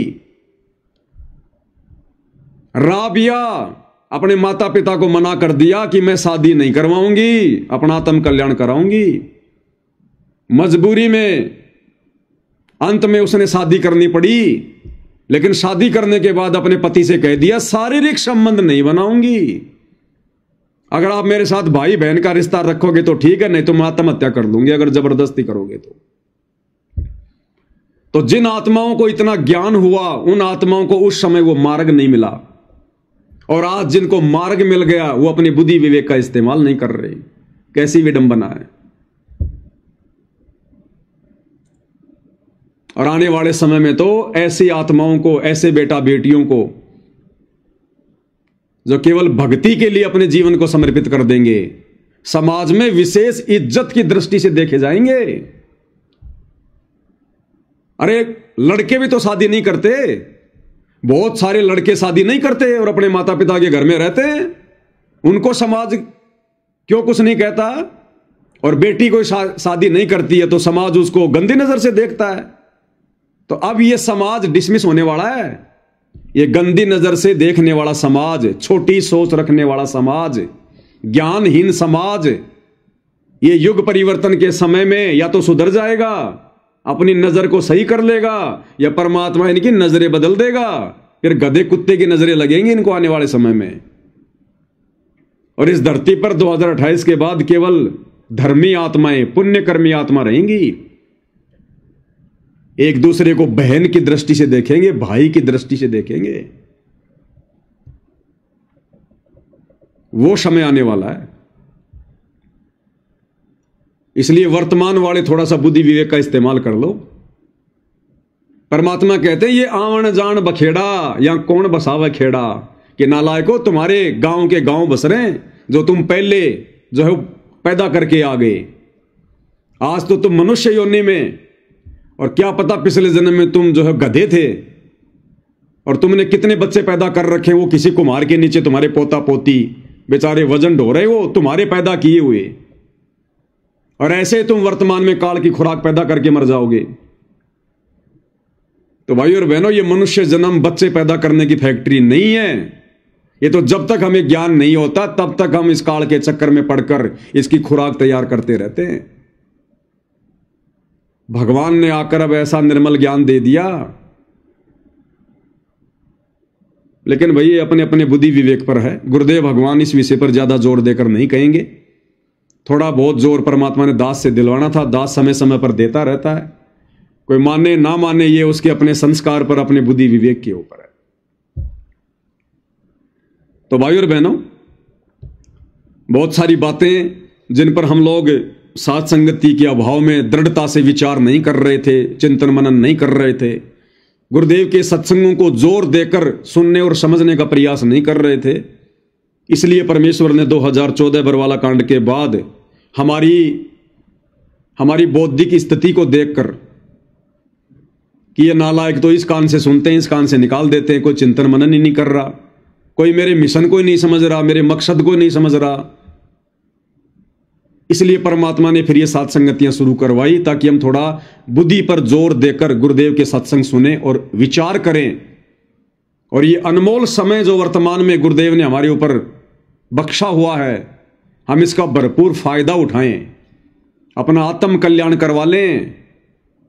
अगर नहीं हुआ तो मनुष्य जन्म में तो हम क्या शारीरिक संबंध बनाएंगे, अगले जन्मों में ऐसे ऐसे जानवरों का, पक्षियों का जन्म मिलेगा जो दिन में कई कई बार शारीरिक संबंध बनाते हैं, कई कई बार। फिर यही करना है बाद में, और करना क्या है? अगले मुंह से खाना और पिछले मुंह से निकालना। आज जानवर क्या करता है? सारा दिन घास खाता रहेगा, पीछे से गोबर करता रहेगा और विषय वासनाएं करता रहेगा। और काम क्या उसको? नौकरी उसको नहीं करनी, मकान उसको नहीं बनाना, बच्चों को उसने नहीं पढ़ाना, कपड़े की उसको चिंता नहीं, सोने की उसको चिंता नहीं।